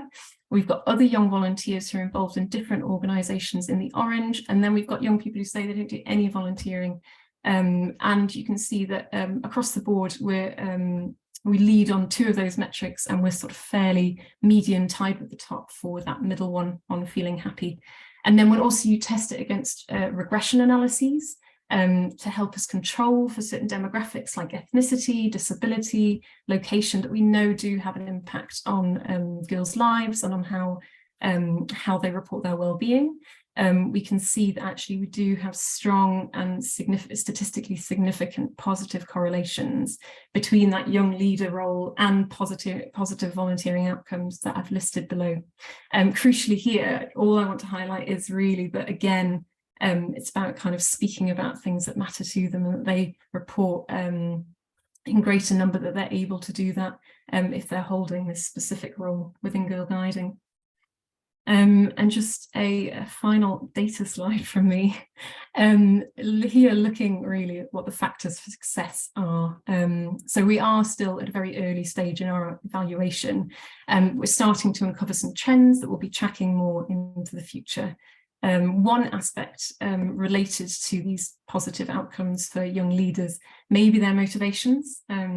And I was really interested to hear in the last presentation about the different employability and the different sized employability motivations. Young leaders are, again, significantly more likely than adult volunteers to give empowerment, skills-based and relationship-based reasons for joining girl guiding. So they're 6 times more likely to say that they joined girl guiding because they thought it would give them skills, and 2.3 times more likely to say they joined because they've been helped in the past. And again, this young leader working group that I mentioned before is currently also identifying which specific skills they feel that the young leader programme and qualification helps them attain particularly. And these trends can also be seen nationally, where our young leaders are twice as likely to agree that they started to volunteer to improve things and help people, and nearly 8 times more likely than national volunteers of the same age just to give these skills-based reasons. And I suppose these reasons really speak not only to the varied and hands-on nature of the young leader role, but actually the long-standing and intergenerational connections that people build with Girlguiding. So we know that a great many of our young leaders have passed from rainbows, brownies and guides, and are now moving into a space where they want to take more leadership and ownership and have voice in the organisation. But obviously, as with other volunteer experiences, you've got that kind of positive, or you need to have that positive volunteer journey throughout. And so I'll just end the stats element with a few kind of final statistics on what our young leaders say about that. So we've got 91% of young leaders saying that the joining process was easy and straightforward, 94% saying they feel confident once they've joined that they're going to get the support that they ask for, and 97% saying they feel their views are respected and listened to. And again, if we run these data points against in a regression model to find relationships between different answers, we can also see that we've got these stronger correlations between feelings of support, feeling that you get this quality learning opportunity, feeling that Girlguiding generally is relevant to and responds to girls and young women, and on the one hand, and then on the other, quite strong well-being outcomes, which is great to see. But yeah, obviously our data can only tell so much, and really we feel that girls themselves and young leaders themselves are the experts and the ones best able to describe their own experiences. So we do have a very quick video from some of our fantastic young leaders just talking about their experiences. And this is where I really hope that we don't have any tech issues. So please jump in if you can't hear the audio. Hi, I'm Lucy and I'm a young leader from Gloucestershire. I've been a young leader at my local Brownie unit for about 3 years now. I really love it as it's really rewarding to watch the girls grow in confidence and have fun with the activities that you've helped carried out. It's enabled me to develop my teamwork and leadership skills working with the other leaders and then talking to other Brownies to get their perspectives too. I think it's really important that other organisations take into account younger volunteers as they can bring different perspectives and ideas that they may not have thought of before. Hi, I'm Alice. I'm a Girlguiding advocate, ranger and young leader from St Albans in Hertfordshire. I'm 17 and I've been volunteering with my Rainbow unit for 5.5 years and my Brownie unit for almost 4. I love being a young leader and I think it's such a valuable resource to the youth sector. Youth leadership will one day become adult leadership and we will go on to be the next decision makers, the next change makers, and giving us a way to relate with our younger peers like we do at Rainbows, Brownies and Guides and develop those leadership skills really makes us be the leaders of the future. At the end of the day, the voluntary sector is a huge team effort and we should be including our young people in that. At Girlguiding, we're really proud to take an approach which is youth-centred, and that comes through our leadership, and we would recommend it to the entire voluntary sector to hear young voices and develop your programmes in collaboration with them, not for them, excluding them. Hi, my name's Maddie and I'm 24 and I'm a Brownie and a Guide leader in Cheltenham in Gloucestershire in the southwest region. I was a young leader from the age of 14 to 18. I completed my young leader qualification when I was 16 and I soon on went on to do my adult leader qualification and I'm now fully qualified Brownie and Guide leader. The young leader qualification taught me so many amazing skills, not just leadership skills, but skills for life in general, and it stood me in really good stead for the things I've gone on to do with my life. I'm now a member of the Girlguiding Advocate Panel and I also hold other leadership roles outside of guiding. And I truly believe that I wouldn't be able to be chosen for those roles, but also be able to do them successfully without some of the skills that I learned while doing my young leader qualification. I think it's really important to allow young people to be involved in leadership, especially youth leadership. I think it teaches amazing life skills, but also sets them up really well for work life and being able to manage themselves and their own lives as well as other people. I think it's really important that the youth sector and other organisations recognise this and take on youth leadership in their organisations. Fantastic. Thank you. Hi, I'm Lucy. Before we move on, yeah, so just some final thoughts. I'm sure we're slightly running over. Yes. Apologies. Well, I won't read through all the bullet points then. Essentially, this is a very, in our view, unique opportunity, and yeah, offers that kind of voice and leadership that we feel that girls are looking out for, especially during this period of crisis. Of course, isn't the only thing that we're doing for girl voice, and we'd love to hear questions on that if you're interested in hearing about the other things, including, for example, the advocates panel and the Girls' Attitudes Survey policies related to it. I suppose just really quickly in conclusion, the scale of the challenges, sexism, safety and well-being, and the growing appetite for campaign and social action from young people, in our view, provides quite sort of fertile ground for the voluntary sector to respond and to provide these kinds of opportunities and leadership offers to girls and young women. And we'll just leave you with that kind of final question: what opportunities exist for the voluntary sector to provide and receive benefit from girls and young women's leadership? Thank you very much. Thank you very much.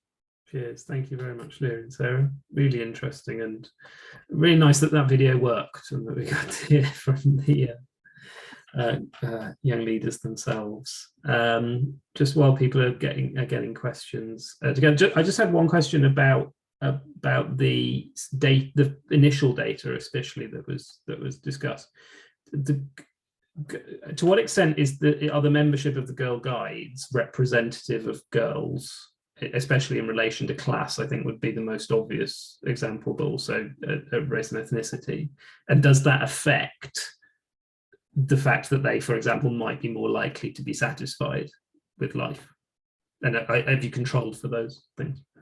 Yeah, absolutely. It's a great question. This is exactly why regression analyses that we haven't perhaps presented here, just I suppose for time, it's exactly why that kind of analysis, that level of analysis is so important.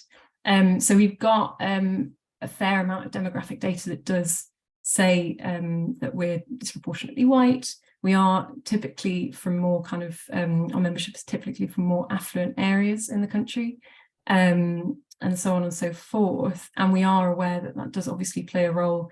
All the stats that I've shared with you today, even when we control for ethnicity, when we're controlling for disability, for region, etc., and for sort of proxy measures for personal deprivation, we are finding that there are these fairly kind of positive outcomes. Right. I thought you would have done that, but it was just always that thing about the sample and the sample. Yeah, no, absolutely, completely agree. And certainly there are outcomes that we're testing for that are, you know, fairly neutral or more negative in comparison to a national sample as well. Chris has his hand up.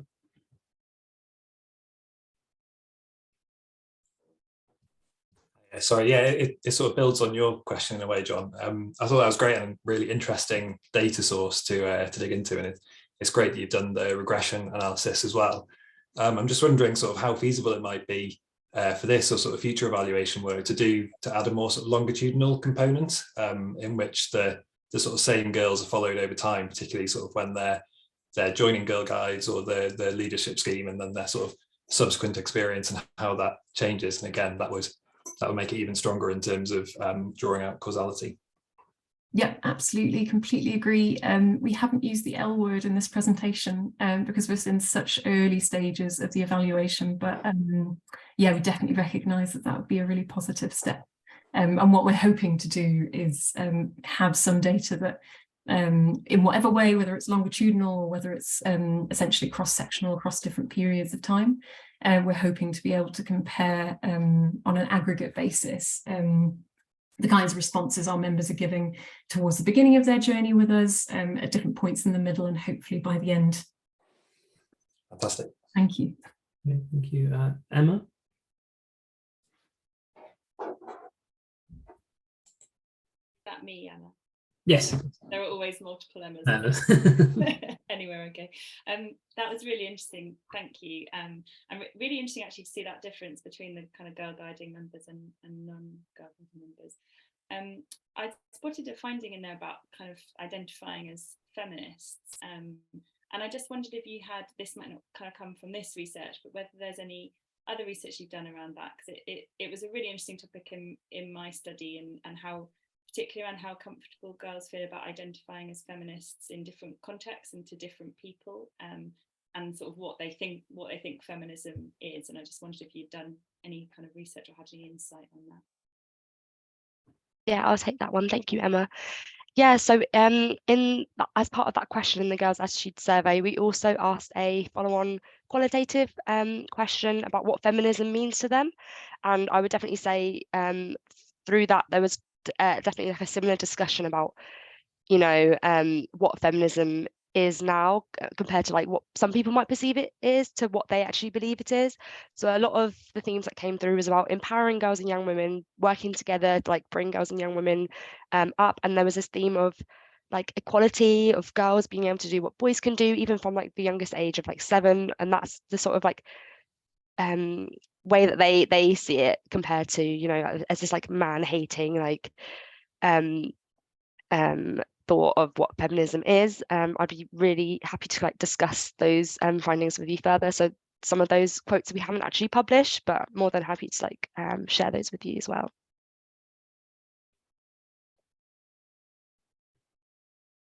Thank you. This wasn't a focus of the presentation particularly, but how do the guides work with other voluntary organisations in this space? Because it's such a large organisation, and it, I suppose, could dominate, you know, not on purpose, but it could come to dominate the sector. How does it see its role as an almost anchor institution in providing these sort of opportunities for young women, and then work with maybe smaller local organisations that aren't within the Girlguiding family? It's a great question. I wonder, Leah, if that's one for you. Sure, yeah. So Girlguiding is part of the Back Youth Alliance, which is like an alliance of different youth sector organisations such as the Scouts.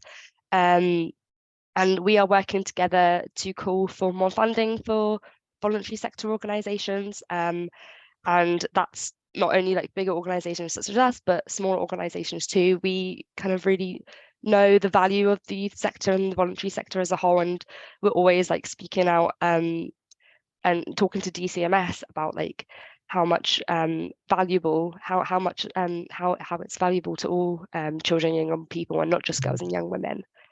Yeah, because just the amount of symbolic power that the Girl Guides and the Scouts have, I suppose, because they're such backed organisations and everyone's heard of them and everyone trusts them. I suppose it's sort of that you have an opportunity for that speak for the rest of the sector to DCMS, as you say, I suppose. Emily? Yeah, I mean, following on from that, I'm just interested. I know that the Scouts and the Girl Guides do lots of cross work together as well. I wondered if you had any research or kind of anything you could say about that, because from my research, understanding the role of peers in reproducing gender relationships is really interesting as well. So I just wondered if you had anything around that, or just could talk a little bit about how that works or the benefits of that in terms of gender equality and things. Actually, a great point. I guess, again, because the evaluation itself that we talked about today is in such early stages, we actually are really focusing on the internal piece for now. But yeah, absolutely. I think there's a growing recognition that I suppose if the mission is gender equality, ultimately, we're not just talking about girls' empowerment, we're actually also talking about engaging men and boys in addressing some of the harmful stereotypes and forms of discrimination that girls face. So yeah, absolutely. I think there's scope for incorporating that into future research. Yeah, thank you. And talking to fathers and brothers through the fact that you've got quite good access into those routes already. Absolutely. And we do have a very small number of, so some of our voluntary roles are kind of women only. We do have a small number of roles which are open to men, many of whom are fathers. And so I think that there's potential for, I suppose, kind of looking at what motivates fathers to volunteer in spaces that have been traditionally kind of, again, women's labour, women's roles. Yeah, thank you. Any final questions? Okay, thank you both very much. Really enjoyable. really interesting. It's really good, as with the presentation from Smallwood earlier, to get a mixture of practitioner research and academic research coming together. And so I think that the two spheres often don't talk to each other very well, and that's something that VSSN is very encouraging of. So we have time now scheduled for a break. We're a little bit behind, but we're going to try and bring it back on close to time. We're definitely going to finish at 3:30 because I'm sure people have things to get to afterwards. So if we have a break until 14:35, so I've got 12 minutes to go and get the kettle on and stretch your legs. I would like to go outside at some point today, but it's tipping it down here in Sheffield. So, but we'll start again with our final presentation at 14:35. No. Okay, so welcome back everybody as we progress into our fourth and final session. Just one presentation for this section. The teams from Sheffield Hallam University, Lorna Dowrick, Chris Dam and Kathy Harris, presenting their work on mapping the women's and girls' hidden voluntary sector. Chris is going to share the slides for us.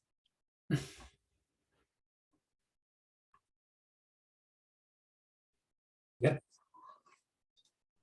Thank you. So I'm just going to talk for a few slides, and then Chris is going to take over, and then hopefully we'll have some good discussion at the end. So today we just wanted to kind of talk about a specific project we've been working on, identifying women and girls organisations and their funding sources. So the project has been based at CRASA, as John said, and it includes myself, Chris Dam and Kathy Harris. So this project is currently a work in progress. So today we're providing just kind of quite initial early findings on the analysis. Further detailed analysis will be available when we release the final report, which will hopefully be early in the new year, we hope. I think some of the funders of the report are hopefully here in the audience as well. So the project was commissioned by a group of funders with a particular interest in funding the work of women's and girls' organisations. And they recognised that there was a lack of information about women and girls' organisations on a sector-wide level, particularly around information about the kind of sources of funding, levels of funding, and who the kind of main funders of women and girls' work are. So Rosa, Esme Fairbairn Foundation and the National Lottery Community Fund came together and commissioned a piece of mapping research to kind of look at this in more detail. So women and girls organisations are not specifically identified in most of the key public data sets.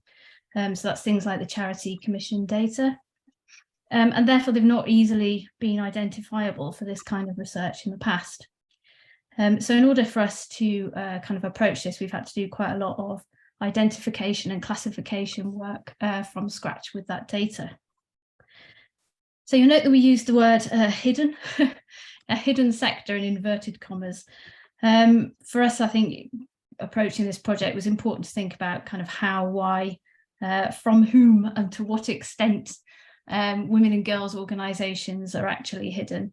And it's not something we kind of discuss in detail in this presentation, but it's definitely something that we might want to pick up in the questions and discussions later, because it's got lots of kind of parallels to issues that have been raised today around kind of invisibility and being heard.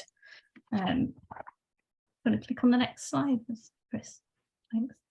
So the method for this project drew on the quantitative element of my doctoral research.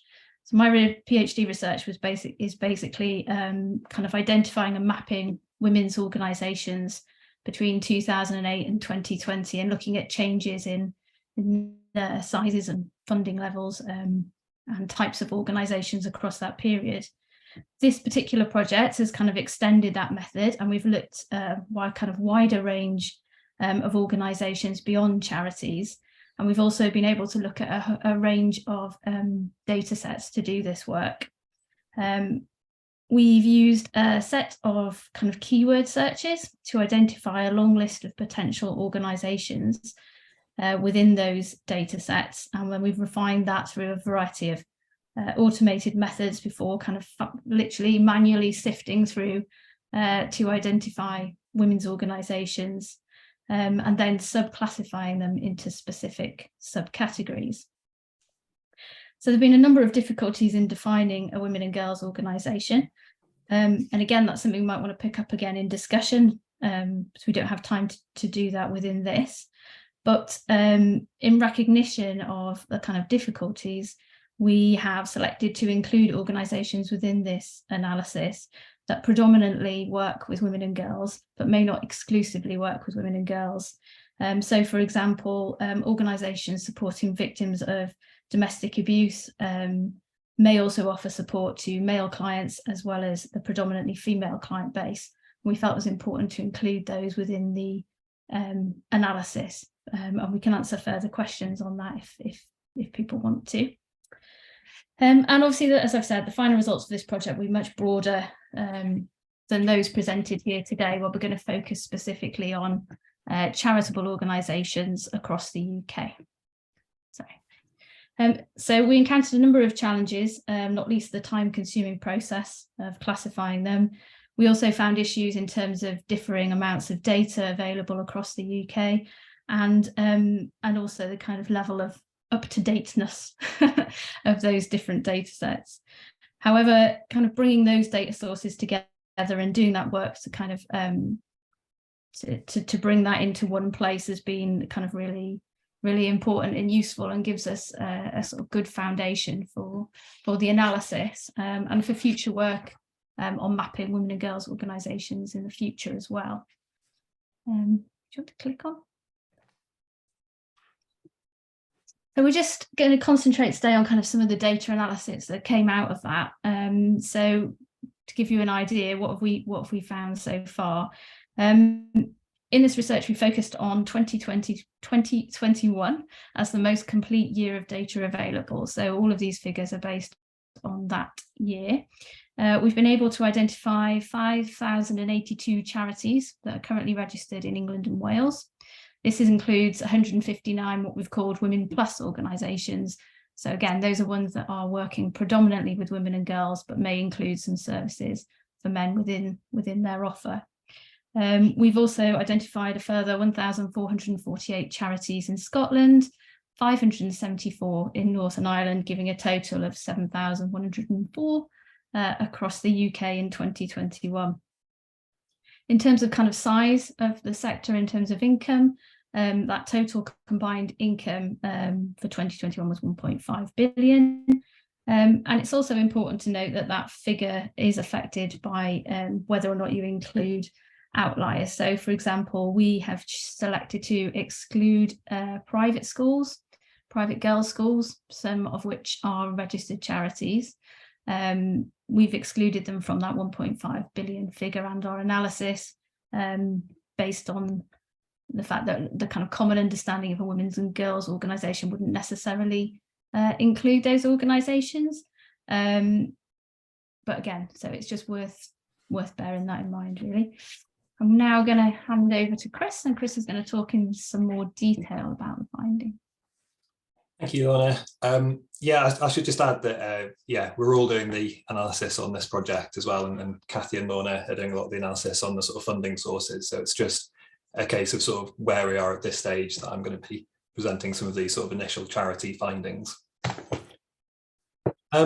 So one of the first things that we did is just to break down some of those aggregate numbers that Lorna has just presented into some different subgroups that were applied sort of as we went along with identifying the women and girls organisations. And these are the same categories that Lorna has used in her doctoral research as well. In terms of number of organisations, I guess the first sort of key point here to note is that a lot of sort of concentrated in what we called social here. I was reflecting, but it was a bit too late to sort of change the slides or anything, that maybe social would be better termed sort of associational. So we're talking about sort of small micro groups that meet sort of once a week or so. So women's institutes would be the most obvious example of that, in which there's a large number, but they don't necessarily have a very large sort of aggregate income. In terms of income and where that is in terms of these subcategories, it's more things like the international development sort of organisations, women's health, which includes sort of things like women's specific cancers, but also like sexual health and like abortion services. And then also sort of funded services that tend to be funded by the council in terms of ending violence against women and girls and refugees. And then, so in terms of absolute terms, some of these other categories that we've got are a bit lower in number and in income. And that includes down relatively near the bottom, what we've somewhat bluntly called additionally disadvantaged groups of women or organisation working with those groups, which includes things like sex workers and women affected by the criminal justice system, lone parents. So it's kind of women experiencing sort of multiple disadvantage, if you like. We've also looked at the average income between these groups. It can be a little bit difficult to interpret because we've got the sort of the mean and the median here, so the sort of average, but also the sort of middle figure for each group.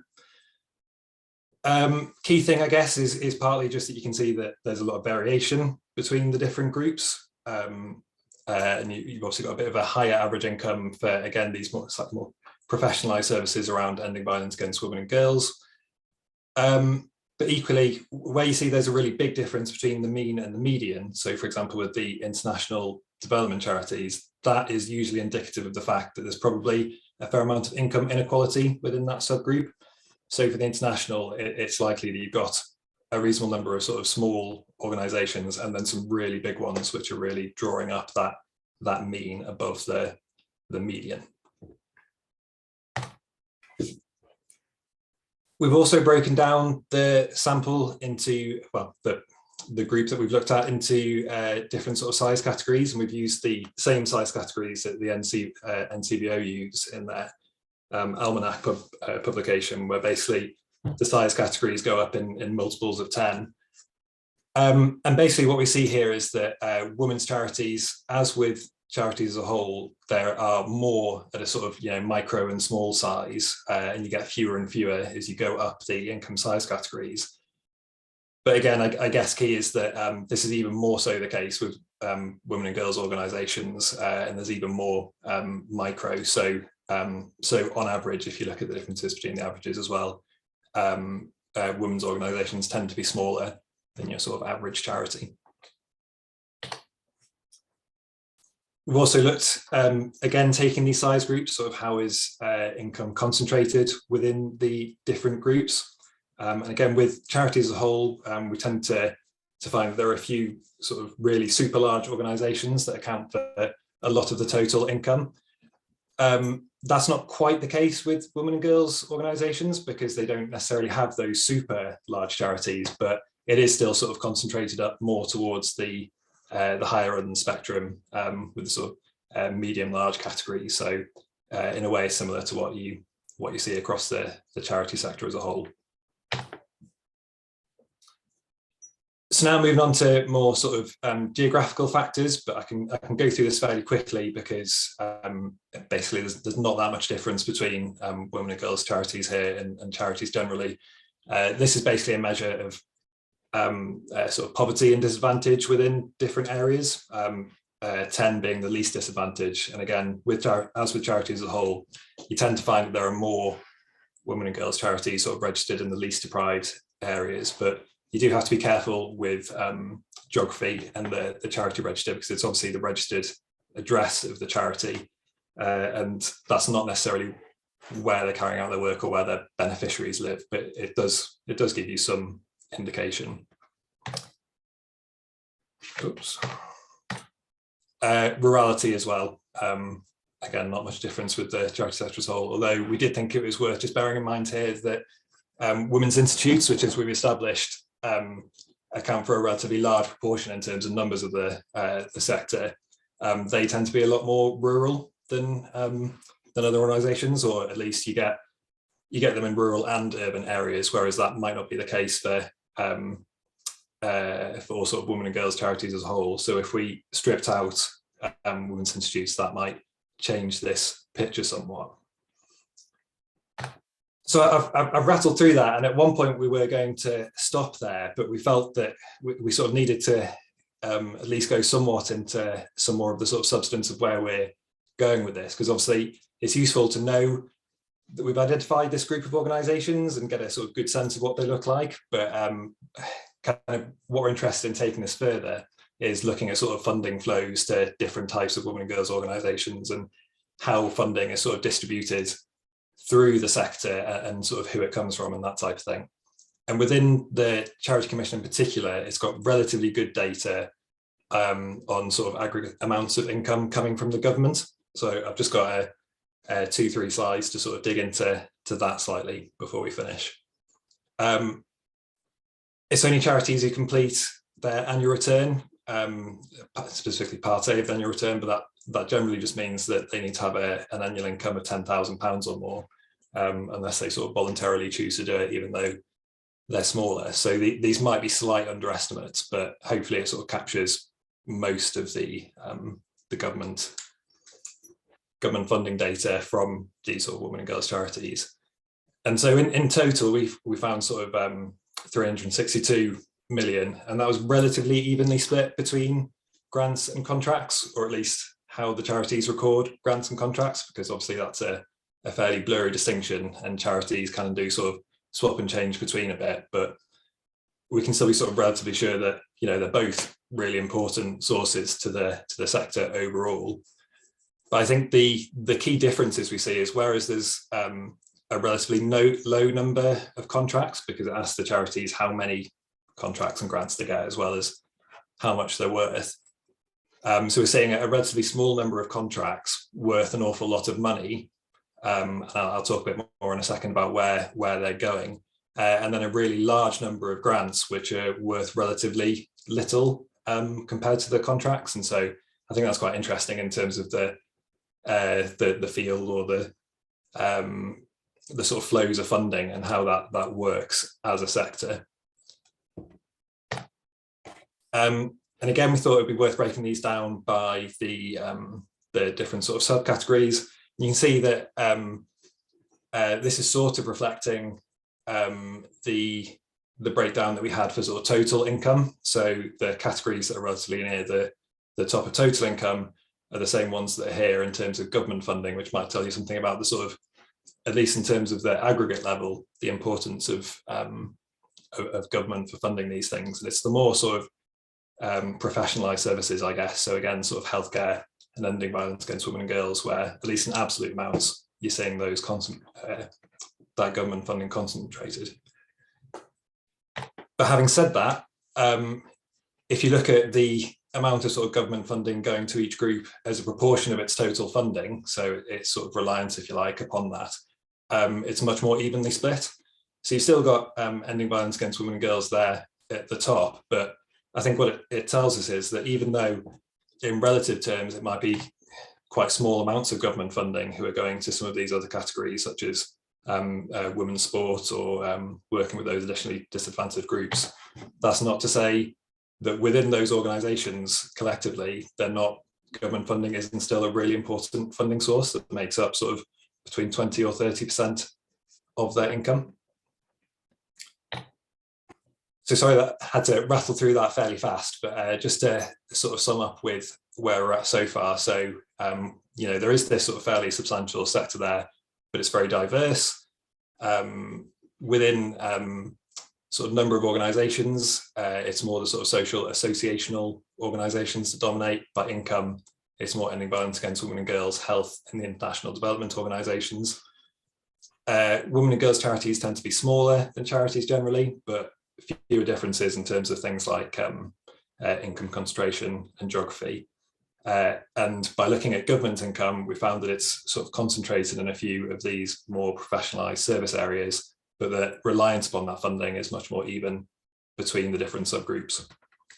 I was just going to end just by saying, in terms of next steps, obviously there's way more to dig into in terms of these like funding data and other sources. And particularly, we're looking at 360 giving data and some data from sort of Contract Finder. And if you'd like to sort of keep up to date with it and the final report, then you could either sign up to the newsletter on the Rosa webpage, or will be publicising as things as well on the VSSN disc mail, the sort of mailing list for VSSN. Thank you very much. Thank you very much, Chris and Lorna. Really interesting. Let's change my view. I ask one clarifying question while other people gather their thoughts. Northern Ireland has 10% of the number of women's organisations of England and Wales, but only 3% of the population. Is that just a quirk of Northern Ireland, or does that suggest the counting somewhere isn't even? So I don't know for definite, but I guess it comes back to the fact that things are slightly different in different devolved administrations. And I know that in terms of how sort of individual Girl Guide organisations and things like that are counted within the different administrations is different. So it could be something like that, that whether you have to register as a charity or not, or whether you sit in this sort of unregistered below the radar group is different between the groups. But I haven't worked out yet in terms of Northern Ireland specifically why that might be. I think that traditional problem of counting charities is just really quite difficult. Yeah. The data is so odd. Thank you. Rob has his hand up. Yeah, thank you, John. Thanks, Chris and Lorna and Kathy. That's really interesting. I've heard you've been doing this work and I wanted to hear more about it, and it's fantastic. I had a question, and I hope you don't roll your eyes as I ask it, but I'm going to do it anyway, which is, we call it a sector, and you've been calling it a sector, the women and girls sector. Is it really a sector? What is it that makes it a sector? Is by mapping it, are you making it a sector? And I just wonder whether you had any thoughts from doing the work that you might kind of share about that, because we talk about it, and I wonder whether we might just talk about it a bit too glibly, and whether it actually is as coherent and concrete enough to make it a sector. Yeah, no problem. We have a lot of thoughts on this this issue, but Lorna, did you want to go first?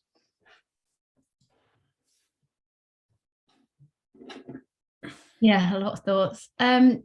I think it is a sector. I think there is a women and girls voluntary sector. I mean, even if you just took today's event and the kind of range of presentations and discussions, you can see the way in which people talk about women and girls organisations being part of a wider partnership or grouping or network or field or whichever term you want to use. There's definitely a sense of a connection between these organisations, and I guess that connection for me, but I recognise may not be the same for others, is that kind of recognition of gender inequality, the desire to do something about that, and how and how that can kind of connect a really, really diverse group of organisations.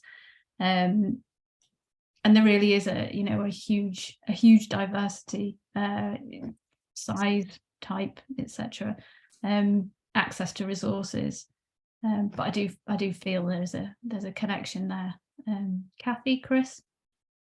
Just that I think that a point that John made in the sort of questions for the previous presentation is quite pertinent in terms of, I think there almost certainly are sort of links between these almost like two different halves of the women and girls sector, with the sort of more micro associational organisations and the larger, more sort of professionalised service provision organisations. But I think it would be interesting to think if there are ways that those links could actually be deliberately and strategically strengthened, because there's sort of two different types of capacity and strength there that really exist, which actually could sort of serve one another well if there were small ways of sort of helping to develop those, which I'm sure to some extent already exists. I think, Lorna, you said about sort of fundraising efforts by women's institutes and that type of thing, but I think that's a sort of interesting area to consider as well.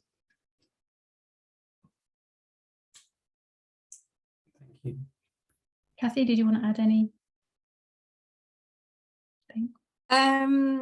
No, just to say I agree with what you've both said, and I think I think that there is a women and girls sector, but as Lorna kind of alluded to a little bit, it's difficult for us to know where to kind of draw the line as well, in terms of categorisation. I know it's something obviously Lorna's been working on for the past few years in her PhD as well, and yeah, just thinking about the different, whether it's for girls, whether it's run by women and girls, that kind of thing. It's sometimes quite difficult to ascertain from the data available. So yeah, and to know where to find the edges, isn't it? That we we know it's there. Yeah, trying to find the outer edges are very blurry. Yeah, it's not a clear cut in and out situation, and I think there's a lot of overlap, and yeah, there's a lot of overlap, and there isn't this kind of strict a strict definition that we found that kind of really says, oh, if you apply say for example a by and for women definition, can we really apply that in a consistent way to a group of organisations? So when we apply that to a data set, being able to identify organisations that are definitely by and for became really difficult in practice. As I sort of raised the example of domestic abuse organisations earlier, which I think most people would see as being key and central to a women and girls sector, then a lot are not exclusively for women and girls. So some may wish to include those organisations, some may wish not to include those organisations.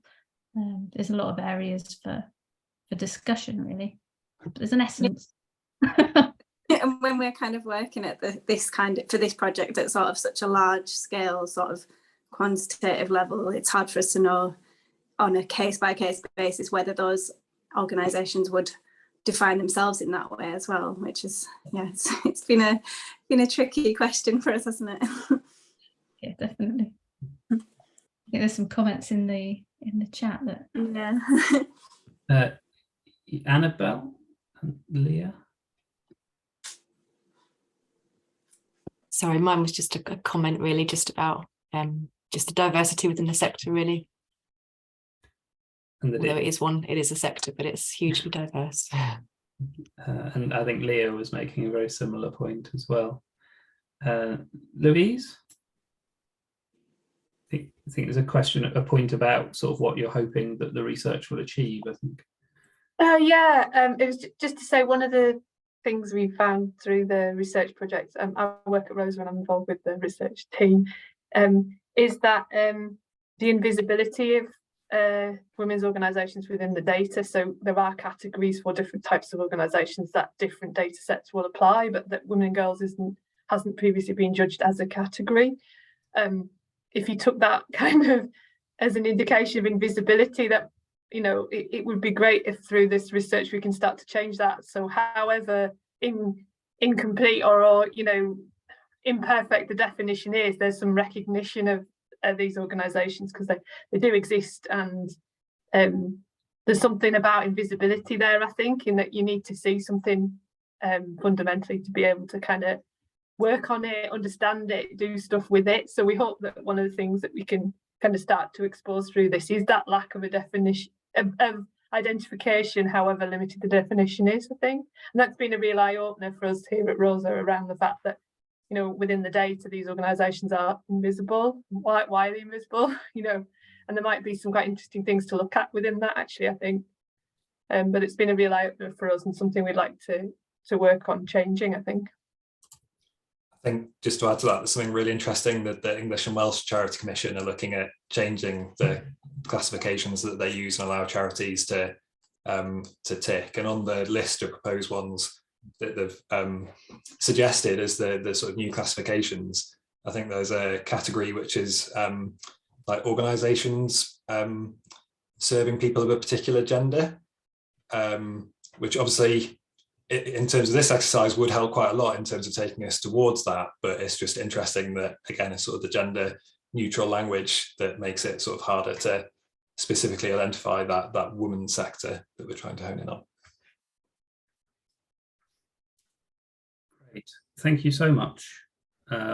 I look forward to that being shared through the various places that you identified, and thank you all for your feedback. That brings the end, I think, 7 very, very enjoyable presentations, a lot of food for thought, a lot of connections between them, but also different methodological approaches and different specific issues facing the women's sector and girls' participation in it. What we'd like to do now is just spend 10 to 15 minutes in some breakout rooms so that people can speak to people a bit more than has been available during the day, and that we sort of talk about sort of what happens next. I've put some questions in the chat. You don't have to follow these at all, but sort of ones about what are you going to take away from today? Is the voluntary sector a space for feminist thought, radical feminist thought and practice? What needs researching? So what is the future role for research? What questions still need to be asking? What role can and should research play in making things better for women's and girls' organisations and volunteering? And finally, what should VSSN do next? And we're a community led by its members and its networked participants. And I suppose if there were things that people wanted VSSN to lead on, I'd be very interested in hearing what that is. Does that all make sense? I've tried to organise the rooms equally and according to people who sort of don't know each other very well, but I'll try and drop into them as best I can. But if that's okay, if people might want to copy those questions just so that they can have them in the chat rooms, you should now get a little message going up that's saying, do you want to enter a room? So if you tick that, that would be really helpful, and I hope we get a good conversation out of this. So just 10 minutes, 10 to 15 minutes, and speak to other people about today.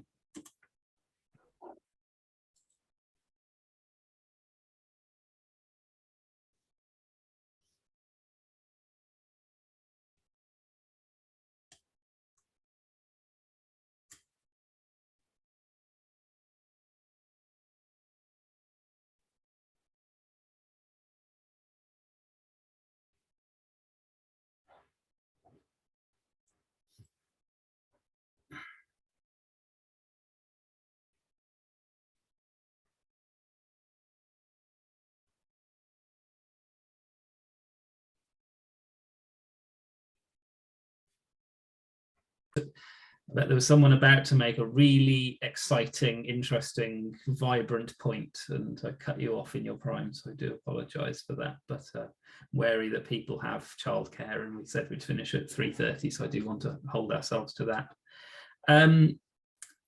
Would anyone like to share, anyone from any of the 3 groups? I think sort of the what comes next discussion is something that I'm very interested in.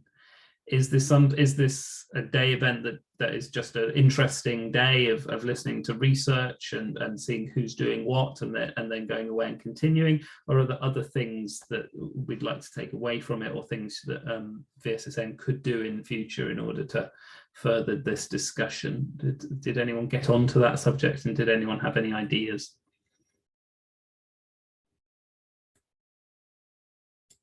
No. Okay.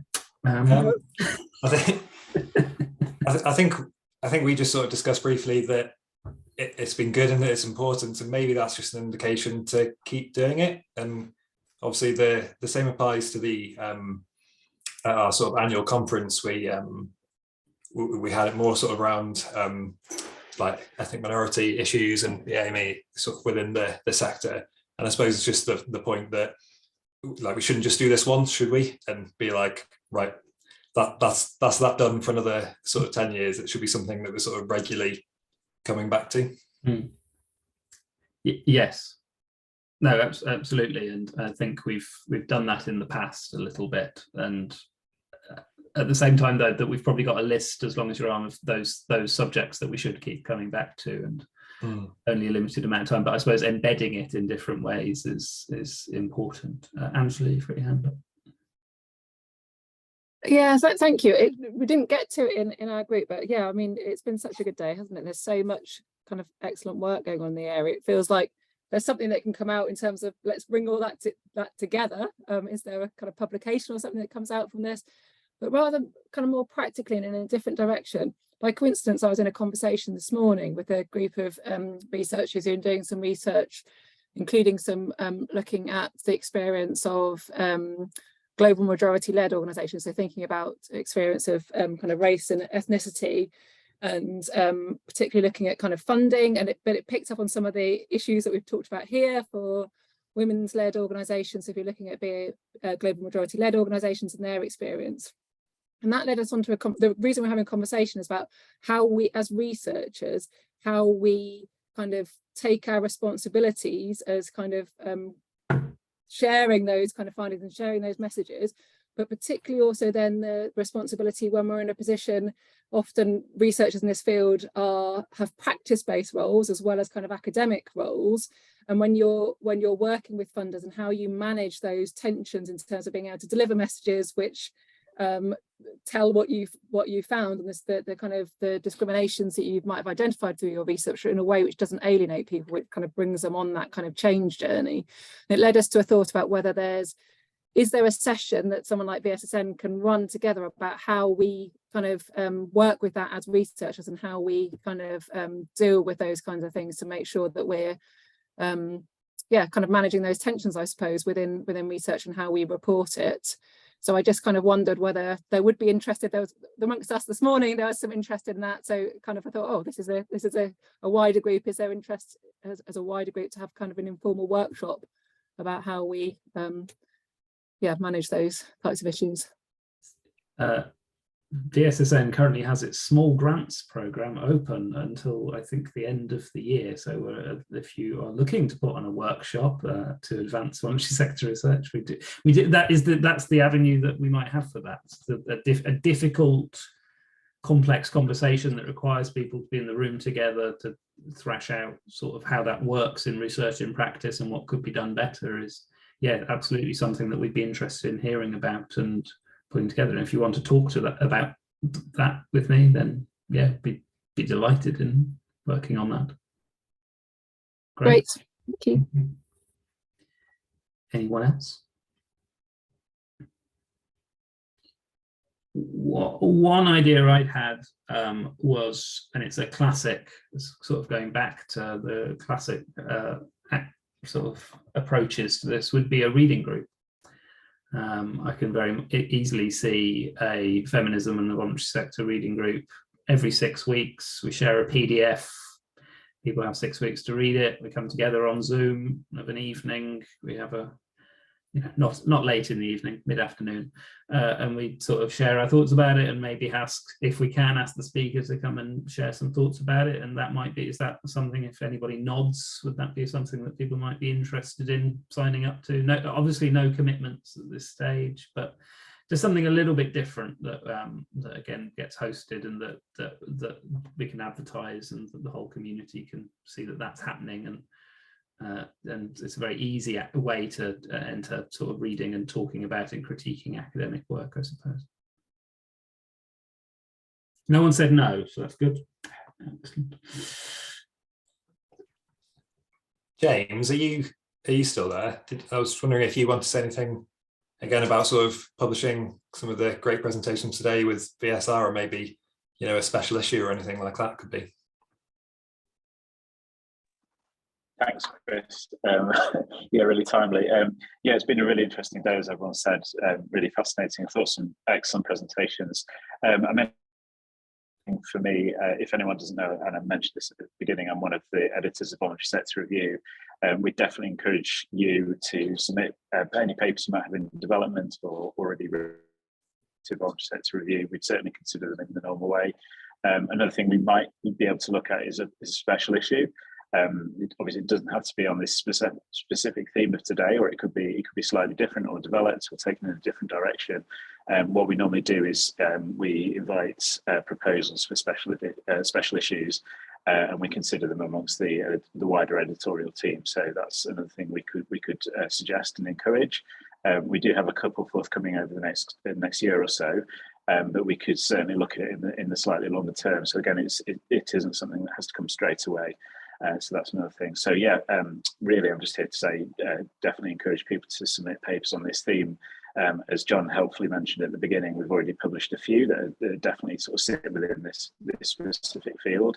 And we'd definitely like to see more of all sorts, both policy, practice, and more theoretical contributions. And as Ali mentioned, also we also publish policy and practice papers more specifically. And again, perhaps best if people contact Ali to hear more about that, or maybe even Ali would like to say something now if she's still here. Thank you, everybody.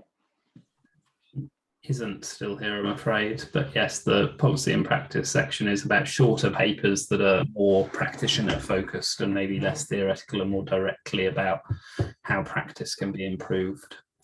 We're screaming towards the end. Is there anything else people would like to offer as final thoughts before I wrap up? Okay, so it's been a long day, so we'll draw it to a close there. Just put the final few things in the chat box, things that were used earlier. As Chris mentioned, the easiest way to keep up with VSSN and voluntary sector research in the UK, and in fact sometimes globally, is subscribe to the Voluntary Sector Studies Network discussion list. It's free. And just whenever anyone wants to share anything with the community of about 1,000 subscribers, you can email it round and just share. And everyone's always very interested in new research results, a proposal, ideas. If you're asking for advice, so please sign up to that. There's links to the recent conference videos that I mentioned earlier and VSSN's website and how to join there. I want to thank, let's do proper applause rather than the emoji applause, all the speakers today, for an absolutely rock solid, really interesting compendium of research that's going on, and I've very much enjoyed it. Although now feeling slightly vitamin D deficient for not being outside. So thank you for all your patience. I hope you have a good evening. Thank you, John.